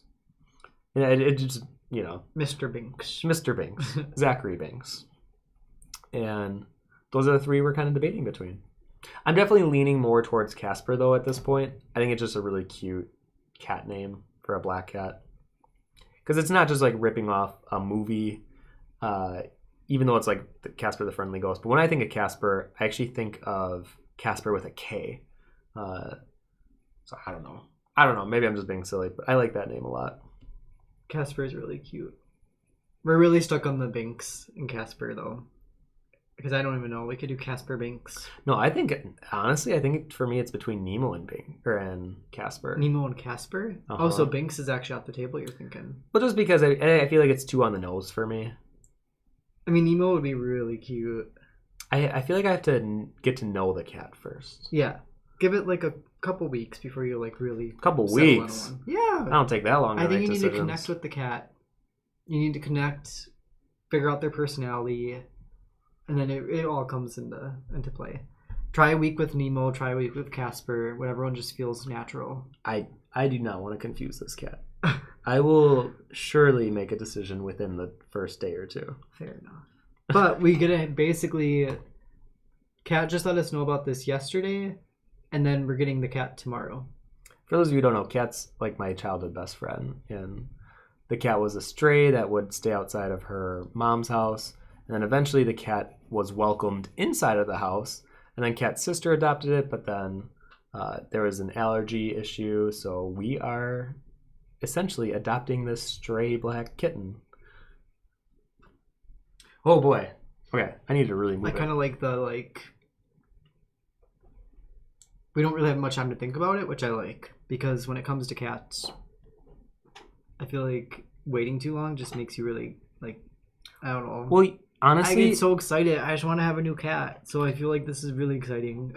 well, I think this is the big difference between Josh and I. I feel like Josh is very impulsive. I tend to be more like research something Yeah, first. this is impulsive right now, which is amazing, Tim. You're having an impulsive Well, moment with a cat. not really, because I kind of decided like early last year that I was thinking eventually I'd get my own cat. Yeah. And then in August, remember we went to Hawes to check out cats, but we couldn't because Yeah. of COVID. Oh, that's right. So I was technically kind of ready by that point. So to me, this doesn't feel that impulsive. It just feels like the universe is finally ready to give me the cat that I have been asking for in the cosmos. But I feel like Astrid was my cosmos then too, because I'm impulsive. Astrid was like the response to that. For those of you who don't know, me and Josh's basically third date? Yeah. He took me to a animal shelter, and he walked away with an animal from that date. Mind you, I knew that his situation wasn't great at the time, and he was living in a situation which wasn't great. And I'm like, there are so many red flags going up. I was like, impulsive, bad with money. But I mean, Astrid was like, it was so worth it in the end. At the moment, it probably wasn't the smartest decision I ever made. But you know what? I will admit, I am so glad you got Astrid. yeah, it Because worked out Astrid so is well. such a good cat. She's a weirdo, but I love her. Yeah, Astrid worked out really well. So sometimes being impulsive is okay. I would not recommend all the time. Well, like, I don't mind impulsive stuff. I think, and as a for sure, I think it's when it involves money. That's where I'm a little more like, Yeah. is this thought out? I've always been really bad with money. I mean, for a while, I was that person that, like, basically my paycheck was, like, as long as I paid rent and my bills, the rest of my paycheck was just fair game. And I'm learning that's not the way to live through life. I have to save. Mm-hmm. You got to have the savings all put together. But Well, I think there's It's just something we talk about. blow in cash that just feels so good. I feel like we talk about this a lot. Like, why weren't we taught this in school? You know, it still bothers me sometimes. Like, how are we never taught how to like open a checking account? Like something as simple as that. Oh my god, right. Bruno's like, I feel you, Josh. Impulsive team here. See, there's other impulsive people out there. Oh, I'm sure most of, not even America, I bet most of the world is impulsive with money. But I think because a lot of it is, okay, I mean, this is a whole nother debate and topic, but I feel like a lot of how we use and see money are taught to us from our parents, not from like higher education or education in general. So if our parents weren't great with money, oftentimes that gets bled down into the kids. Or the opposite could be true where they could be really, really good with money. So they want to like shelter and over kind of like, what's that called? Spoil their children. Oh yeah. And then they don't really learn the value of money, the importance of it, or like how to save, because everything's just being given to you throughout your entire life. So I'm on this huge push where if we ever did adopt children, I would want to really make it clear to them on how to see money, how to save money, how it works, and how to be careful with it. I don't know. It's just things that I wish schooling would have taught us. I guess I never really got taught how to like really save it or anything. I mean, plus then I was working in college. So it was just like two really hard things at once. And then I just never cared at that point. I was like, I'm just going to spend my money. I mean, I always got my bills paid and I always got like rent paid right away. Like the important things I'd always pay. But then it'd always be like, well, what else should I do with this right now? New computer? Sure. You know what's funny though is I feel that is so many people that I talk to. Oh yeah. I feel like that's so relatable for so many people. And it scares me a little bit because I'm like, I want to make sure that people, whenever, like, I mean, especially COVID was such a wake-up call for definitely all of my friends and myself, because none of us were expecting this. And I don't think a lot of us had a lot of good savings because we definitely had the spend a nickel, make a dime mentality. And kind of like what you're saying is like when you make a lot of money, like at a con or something, and you're like, you know what, like let's celebrate, let's earn that, or let's, you know, go to a nice dinner, let's go on a vacation. Celebrating. It's all about like I'm just all about celebrating. Yeah, for me, I'm like, you know what, we did good work. Let's just blow half this check and like go celebrate and have a good time. But then I'm also like, oh yeah, but I have to retire one day, and something could come up that I need like spare cash, and then I'm never ready for it. Yeah. It's scary to think about. But I think that's why at some point this year, I'm going to have a lot of streams that are focused on how to make money as an artist, and not only how to make money, but how to use your money to benefit you. And Tim's really good with money. Like, I mean, you're not smart, but you're smart with it. I think I'm more cautious. I'm very cautious with money. But I feel like every year I learn something new where I'm like, how has no one taught me this before? And I'm not even blaming my parents because I think they did a good job with giving me the knowledge that they could give me. But there's so much with like running a small business that we're just stumbling learning. I mean, we're both learning it. Yeah. Because I mean, the business part of it's definitely been new for us because like when it comes to personal taxes and stuff, that was always fine. But there's just a lot with the business that no one explains or talks about. No. I mean, oh yeah, 10 minutes. Oh. Pixel's basically my like second timer right now, and it's helping a lot. Thank you, Pixel. Yeah. Oh, fam. I have to go to sleep since I have an early shift and have to be up at 3 a.m. tomorrow. Fam. Have a nice week and see you all next time, guys. Fam. Mwah. Good to see you. Good to hear from you. I really want to make this bowl dark, but I know that this would take a lot. Ooh. You know what? I'm feeling bold. I kind of want to bring out the blender stump, which I normally don't work with. Gloria says, my home economics class in high school included how to write a check, bank accounts, how to buy a car, etc. Budgeting. That's nice. You didn't have home economics, did you? No. Really? No. That was one thing that my sister got it in her high school. but I don't know necessarily what she learned in there. But I know she actually had home economics. I think that's helpful. I'm glad to hear that because I don't know anyone personally that has gone through a class in high school. And it's something that whenever we talk about this, we're like, how are we never taught this? But maybe clearly we're going to the wrong schools. I mean, it could be my first job ever, really. I worked at Target, but I also worked at a bank as a bank teller. And it was surprising to me, too, how many people didn't know how to write a check or how many people didn't understand, like, just really basics of banking. And I feel bad because a lot of it is just no one teaches it. Because I even had one girl come in, she literally needed me to help her write a check. She's like, I just don't even know what to do, where to sign, what to... Really? Yeah. And it's something that I think we kind of take for granted because that was one thing my parents did teach me. But I think a lot of people just don't have parents or like school that really teaches them the basics of these things. But then it even gets to the bigger picture of saving and accounts, how to manage it. Yeah.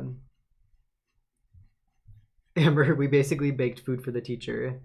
Oh, Amber's that was your home economics. I see what that teacher was up to. So step 1, home economics. Just bake everything instead of buying it at the store. Was it like a sexist thing where like all of them were girls would be like, well, since none of you will have to handle money, I guess let's learn how to turn on the oven. Let's just, right? Get in the kitchen. That'd be horrible. Could you imagine? Oh my gosh. Yeah, I didn't actually have to go through the home economics at that school. I mean, I did get some, like, with homeschool, too. I got at least a little bit of, like, more, at least teaching about it. But I don't know. I think, too, with a lot of it is I am an impulsive person, so it's a lot of learning. So actually, this blender stump is giving a really nice sheen to this tomato. Sometimes with a pencil, you get more of this like texture porous look, which works actually very well on some of the fruits. Like on the tomato and kind of the apples, kind of like how smooth the blender stump's able to get the rendering. Yeah, the tomato looks really good, actually. You know what's funny is whenever we do these streams, I feel like I have no idea where the 30-minute to like 15-minute mark goes. I'm like, what did I do between that section? Because I felt like I was doing really good with time, and then out of the blue, I was like, oh, wait, I only have 10 minutes left. I mean, that's kind of the fun of it, though, too, to see how far you can get within that time frame. True. Yeah. I mean, that's why we do these, I guess. Exactly. I'm going to make some of these pores on the lime and the lemon look really white. Oh, Mrs. Neville needed dinner and apple pie, so she made us bake it for her. It was pointless. Oh my god. That actually sounds like Mrs. Neville. I remember her.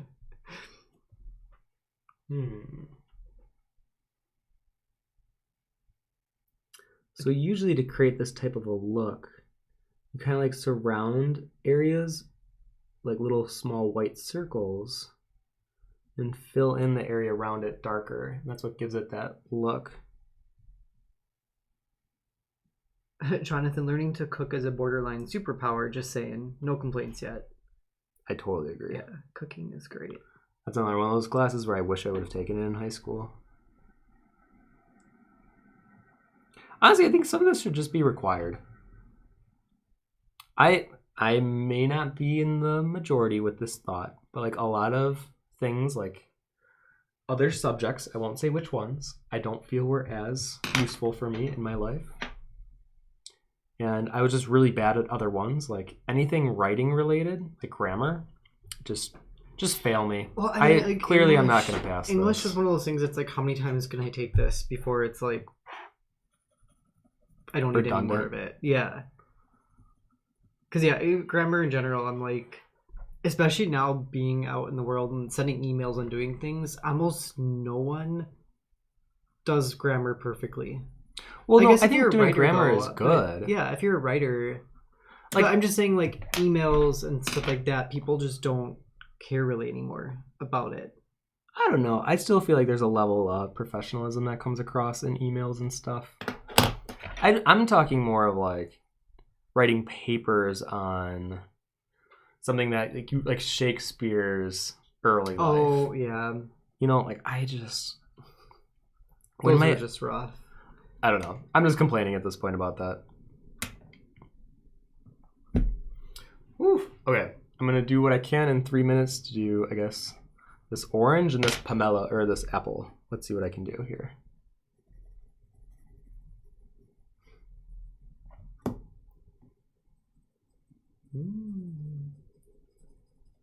Any last minute questions while I finish this one out? Let's see if I've missed anything.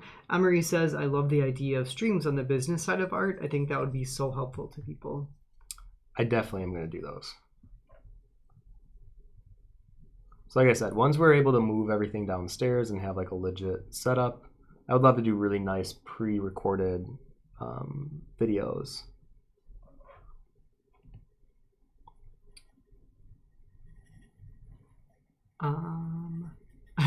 Anthony says if I had $1 for every black cat named Salem, I'd never have to work another day in my life. Yeah, no Salem. Yeah. Sorry, Salems.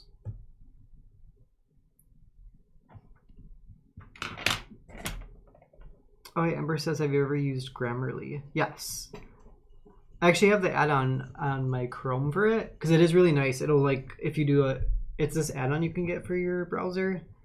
I've heard of this. Yeah, I think you can even upload, like, an entire document if you want to, too, and it'll do it. But it'll, like, literally check your sentence structures, punctuation, just the flow overall. And I don't know how it does it, but it can help you fix things. So even when I'm doing emails, it'll completely like revamp a sentence for me sometimes, just because the original one wasn't I don't know, like structured well. Isn't that nuts that even just exists? Yeah, the computers can like just do something like that. Such a weird day and age we live in. Bruna says, you guys meditate? You're so peaceful. I mean, honestly, I feel like art is meditation to me, and I feel like probably video games for Josh is Yeah. But actually, I do every morning, if I wake up on time, I do 10 minutes on Instagram DM, 10 minutes on emails, and then I do 10 minutes where I literally think about where I'm at in life, my day, what I'm feeling. I'll usually light either some sage or some Palo Santo and stretch on the floor. So yeah, I actually have learned how to meditate and try to be at one for my day. I think just having like trying to give yourself a moment of quiet at least once a day does help a lot. Mm-hmm. It doesn't have to be like meditation in a conventional way, I guess. Even just having, I think, moments of silence is healthy. Gives you a moment to like just sit in your thoughts, process things, and then you're good. Well, plus I'm so old. Yeah. Actually, yeah, we're both old now.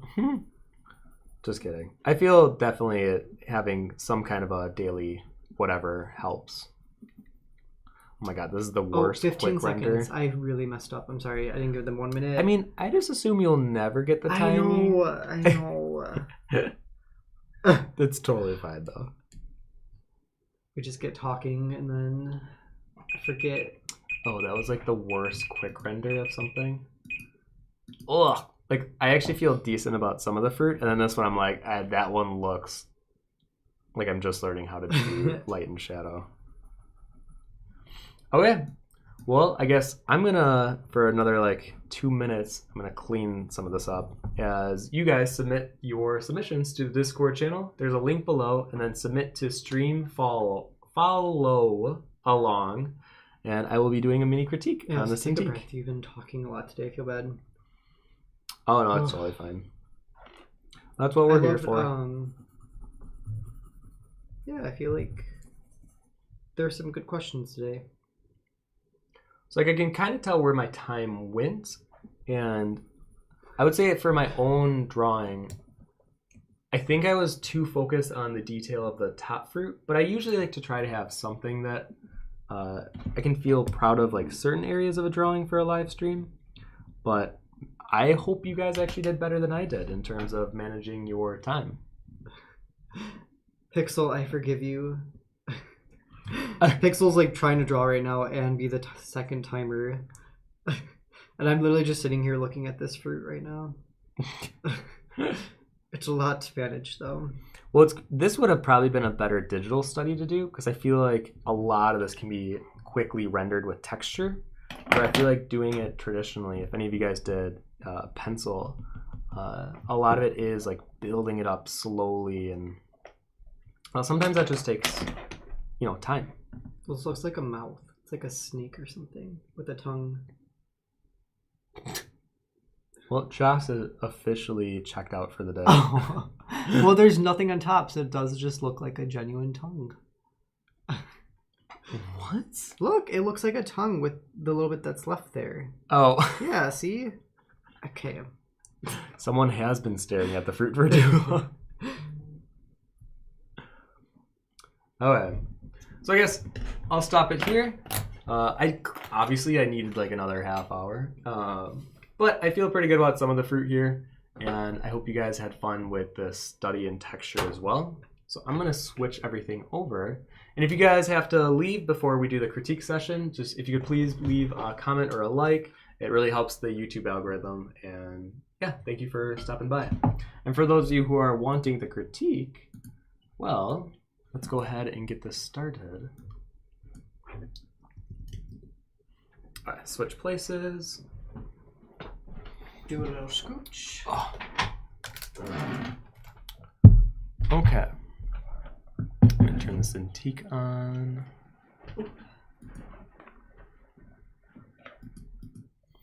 Alright, so in the Von Art community, we go to stream follow along. Okay. I'm gonna move the mouse and everything way over. Oh yeah, it's quite the reach. Thank you. There's that for you.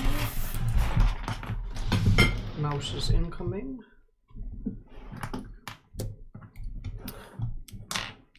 Okay. Whew. I hope you guys had fun with this. Move the reference over. And I think once I made it grayscale on my computer, it really made me question my own drawing because I was drawing way too light. Actually, I'm going to move the... Let's see, which one of these? Tyler, Josh needs more fruit in his diet. Yeah. I am a fruit. Get out of here. Alright, I'll put that there. Let's make a new canvas. Okay, so as we go through each of these, Josh will read what you guys said about each. Then we'll go ahead and critique.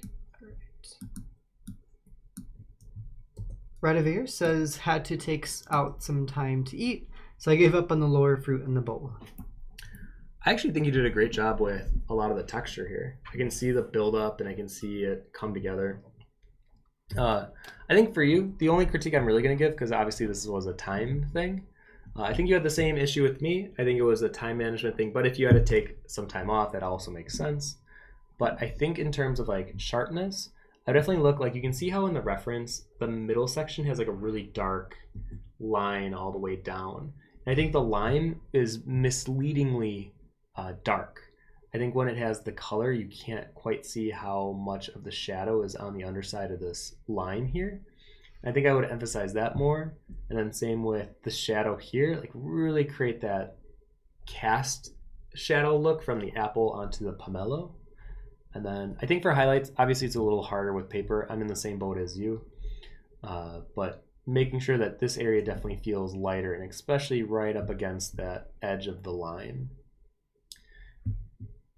Yeah, you know what? I'm almost wishing I would have done this one digital, because I know I could have gone way quicker. There we go. Like that. So yeah, overall though, great job. I like that you're slowly building up the texture, and I think you just needed more time. All right, next.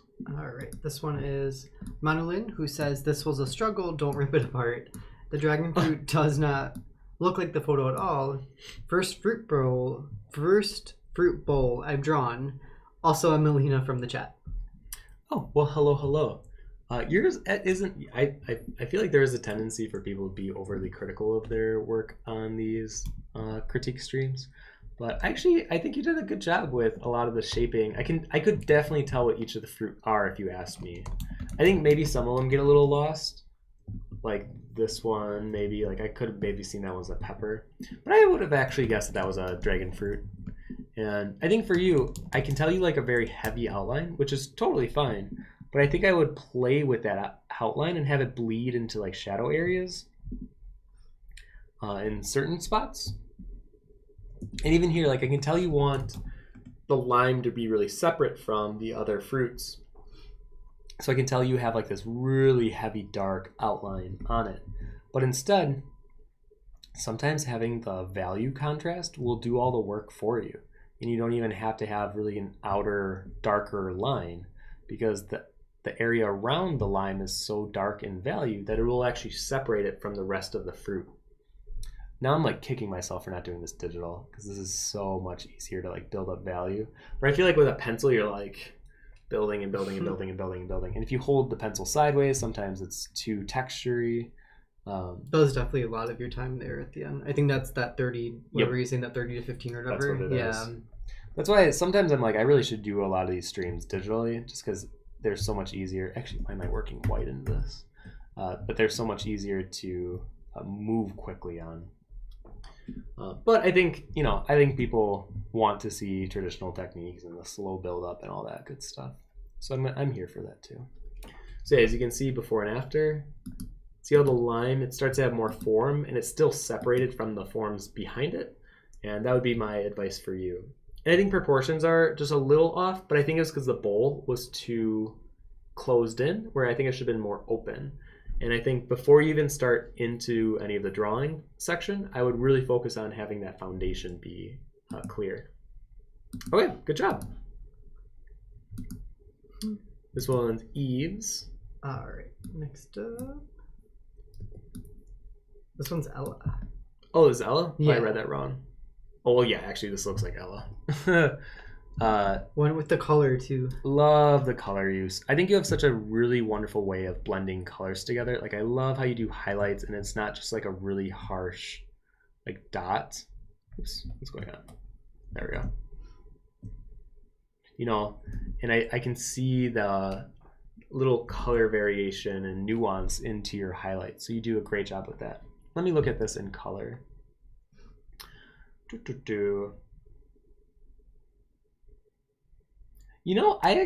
don't even want to critique you on some of the edge stuff because I actually like how you do the edges and it reads so much of your style.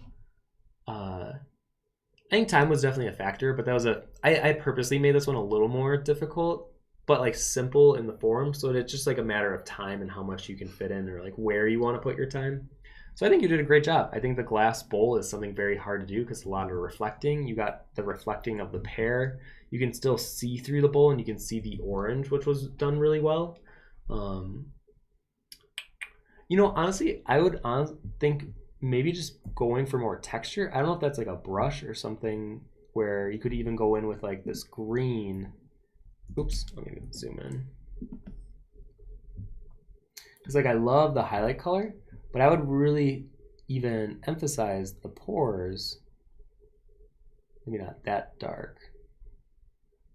Oops.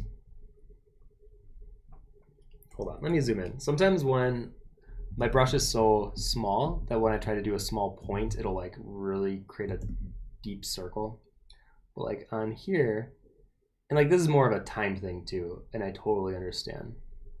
But I would probably just make a few of those pores really dark, like make them look like blackheads. And and kind of shade them out and then use that highlight to your advantage. I'm just gonna make it a little lighter just for demo purposes. But then having that highlight kind of around certain parts of the blackhead can help create that illusion of porous, and maybe even having more of them stacked together, I think can help. I love the colors in the apple. Yeah, I feel like you took some liberties with the colors, like even in the pomelo, I like how it has this more like gray, smooth texture to it. There's something about it that I really like. You have a great understanding of color, and I always enjoy seeing your little nuances, like the red, because I think you did an underdrawing probably in like a maroon or burgundy, and it bleeds through in certain parts of the drawing. I think it's really pretty. And I know a lot of fine artists, they'll start with a red base or like a dark red base, because a lot of that color then can bleed through the final drawing. So I think this is great. I think you did a great job. I feel like you always do a great job. So good job today. And then cactus. So cactus, here we go. Busted out the gel pen at the end. Also, turning the reference to black and white halfway through helped Wow. a ton. I think this is honestly really well done in terms of the time that we had, and you were able to get all of the fruit.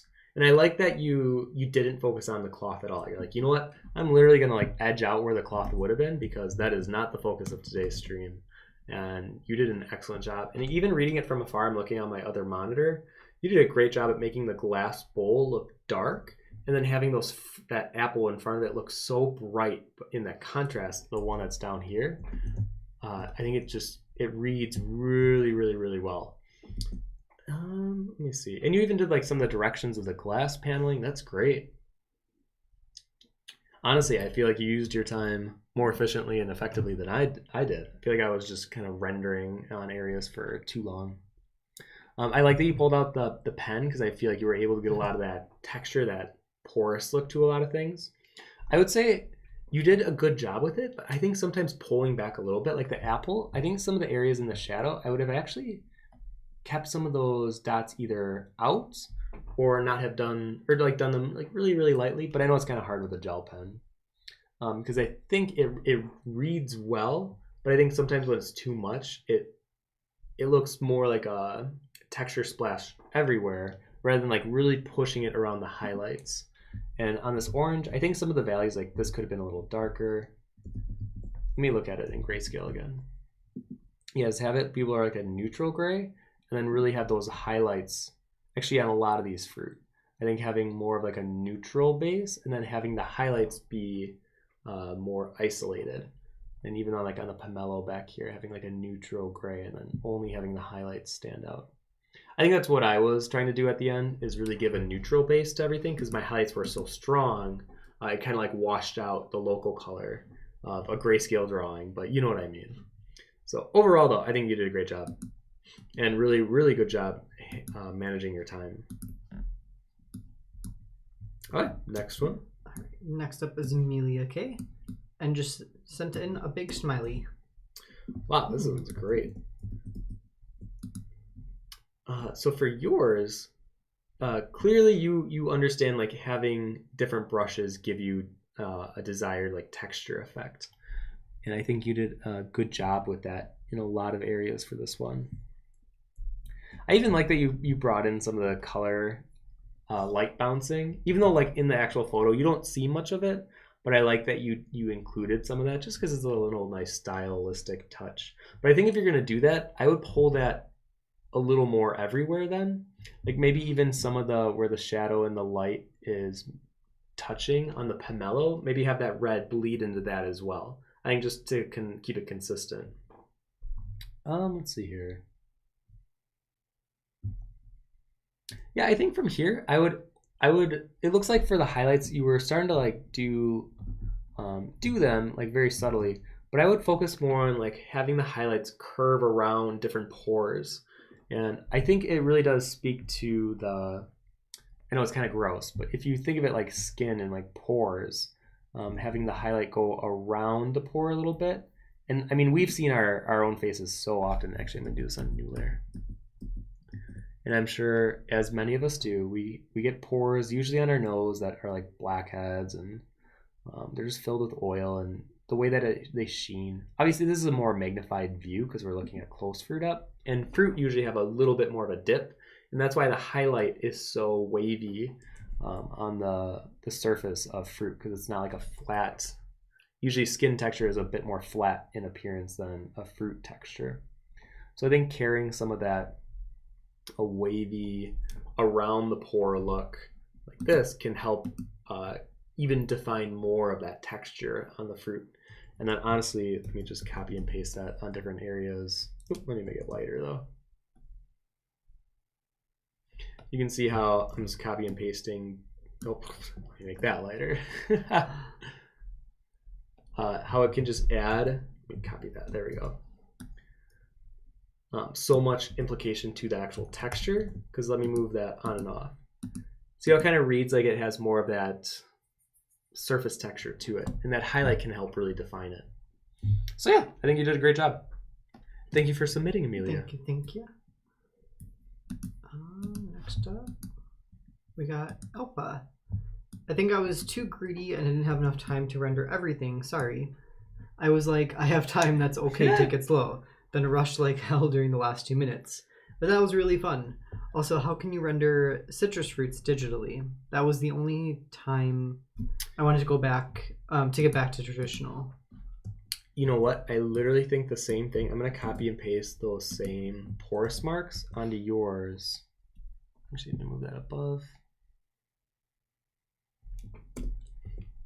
Because I actually think you did a great job with the underdrawing. I think doing this type of highlighting on top, let me turn it a bit so it doesn't look like I'm just copy and pasting too much.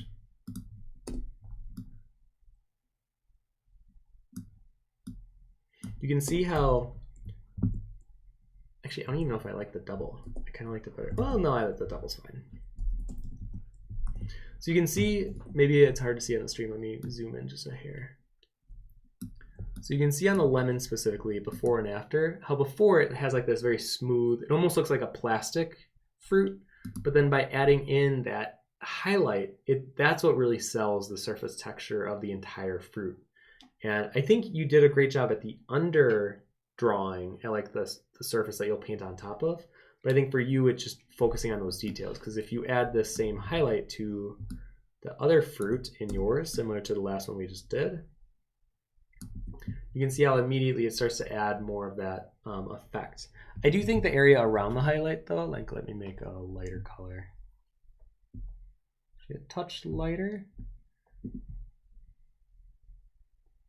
And that way it'll just give more of the impression of the surface. I can see you trying to do it with a texture brush on the orange on the bottom, but you see how that reads more as like a texture rather than it reading as the surface texture.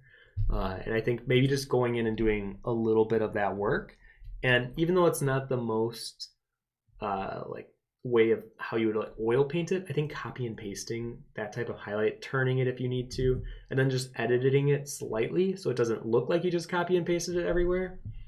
Even on that lime, let me do one on the lime here. It has a slight blue tint to it because of how the nature of the coloring of the lime is. So literally I would probably take, oh, I think I actually made it. Let me see if this works. I would color pick that bluish color, and then I would lock the layer. Let's see what this looks like.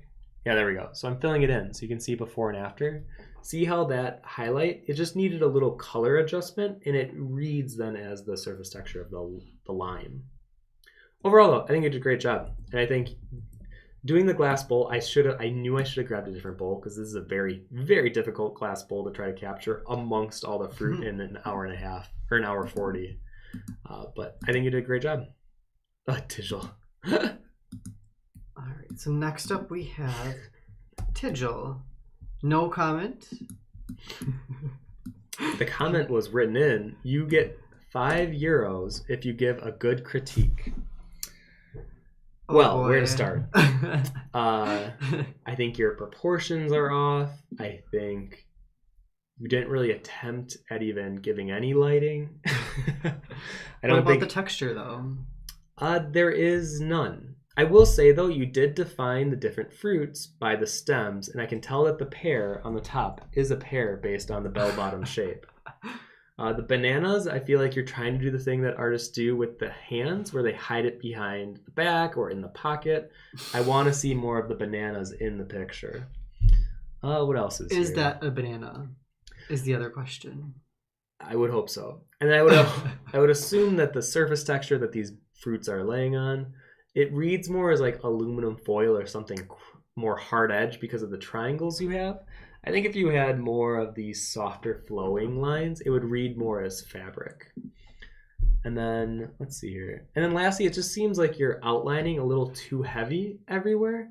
I think if you had more of a value contrast rather than outlining, using it as your way of separating forms would be more beneficial. Because as of right now, it doesn't even look like there's any form to any of your shapes. I will say, though, it does look like you did place fruit in front of the bowl. So I guess there is a little bit of perception because then the bananas are hidden behind the bowl. And then the last thing, I think the ellipse on the top of the bowl should have gone down a bit so that it can read more as a bowl that's holding the fruit rather than it looking like a graphic design stamp of fruit in a bowl. And you can keep your €5 because I am just glad that you came because you're always fun to have on the streams. I found a winner. Oh, and then lastly, we have Jonathan. Oh, wow. So what does Jonathan says, not going to lie, I feel like the day caught me up on me and my brain checked out halfway through. I mean, honestly, Jonathan, this is like a great stylized rendering of the fruit in a bowl. And I think you're another one of those that tried to render the bowl and the fabric as well, which was like an extra challenge. I mean, this is something where if we went to an atelier, or I can never say it right, atelier? A higher academy art school, usually this would be like a 10-hour drawing. And I went to school where we did like a still life, and it was split between different days. So we even had, I think, 2 weeks to do one still life drawing. And I think to do it an hour and a half, and the level at which you were able to try to capture everything, I think you did a good job with your time. I think it mentally can be a little frustrating when it's like, I want to do so much. I want to show my rendering abilities, like my detailing, but I can't within the time allotted. But honestly, I think you did a lot of things successful here. And I love when I see a painter's brushstrokes. This is more of a personal thing, but I can see rather than like overly blending everything, you decided to leave the brush strokes and where the texture in the brush begins and ends. And I think it leaves a really cool look. In the end, it has like more of an impressionistic nature to it. But if I was giving a critique on what I think could be improved upon, honestly, your proportions are pretty good. I actually like the proportions you did on this one. The bananas feel a little off, but I think a lot of it is just the stem. I feel like it is too large. This could have been just like, this is nitpicking at this point, but like pushing it in more and having maybe more of a darker stem. I totally should have done this digital. I regret doing this traditionally because I think this would have been so much fun with the color. And I think having like kind of what we were saying on the last one with edge work, and like even with this apple down here, you see how it has that really nice dark kind of outline around it. I think pushing that and then having a really clean, and if you want to even do it with the way that you lay in your brush texture, this really like cool, like you lay it on like a Van Gogh. I think that would be really neat. And then even on the apple, usually my trick with rendering the tops of apples is have like a really dark top where the stem kind of dips down, have it be a little darker, and then on the other side really pop it with a lighter value. So in this case, that like light kind of tan green color, like that. And that way when you draw in the stem, it really stands out and it gives the impression that it's like pushing down into the apple. So you can see before and after. See how it kind of gives more of that dip going down from our perspective. I can definitely see a lot of improvement though in the way that you're handling different forms and shapes. It's actually pretty nice to see because I'm seeing a lot of nice handling of it. Honestly, something else that you might want to try that I forgot, I think it was Ella that was doing this, was maybe instead of using black as your outlining color, maybe try using red. Because I think a lot of these black lines that are peeking through from your initial drawing would actually read as like a cool stylistic choice of having these kind of red lines throughout that are kind of also creating the forms just through outline. So I would give that a try. Maybe like a burgundy. I feel like you're a very burgundy type guy. Maybe try using that as like a base color. And then honestly, I think time was just a big factor. And that's why for next week, we're going to keep it really simple with like one bird, no background, and it's a much more clean. It's like focusing on rendering, which I think will be the focus of next week's stream. But overall, I think you did a great job. I love the color of the fabric. Yeah, it's like a rose really warm, gold. yeah. You know what? I will say the only thing is, I think for the highlights, I can see you kind of use the same highlight color for all of them. If you really look closely at like the orange and the lime specifically, they are like a slightly tinted color. Like the lime specifically has almost like this bluish appearance because of the way it's landing on the surface of the lime. I would just maybe just little notes to pick up on. But overall, I think you did a great job, Jonathan. I think that's all of them. Hey, we got all through all of them. Okay. Oh, nice. Well, thank you all so much for coming to this live stream. Like I said, I know this one. Harder one. It was harder, but not in so much in like lining things up. Like with the doll, if the eye is like slightly off, it like ruins the whole thing. But if like an orange is slightly off, I mean, no one would ever know unless they saw the reference picture. Yeah. But I agree with you, like the amount of objects was difficult. But I really wanted to see like time management and how you spend your time.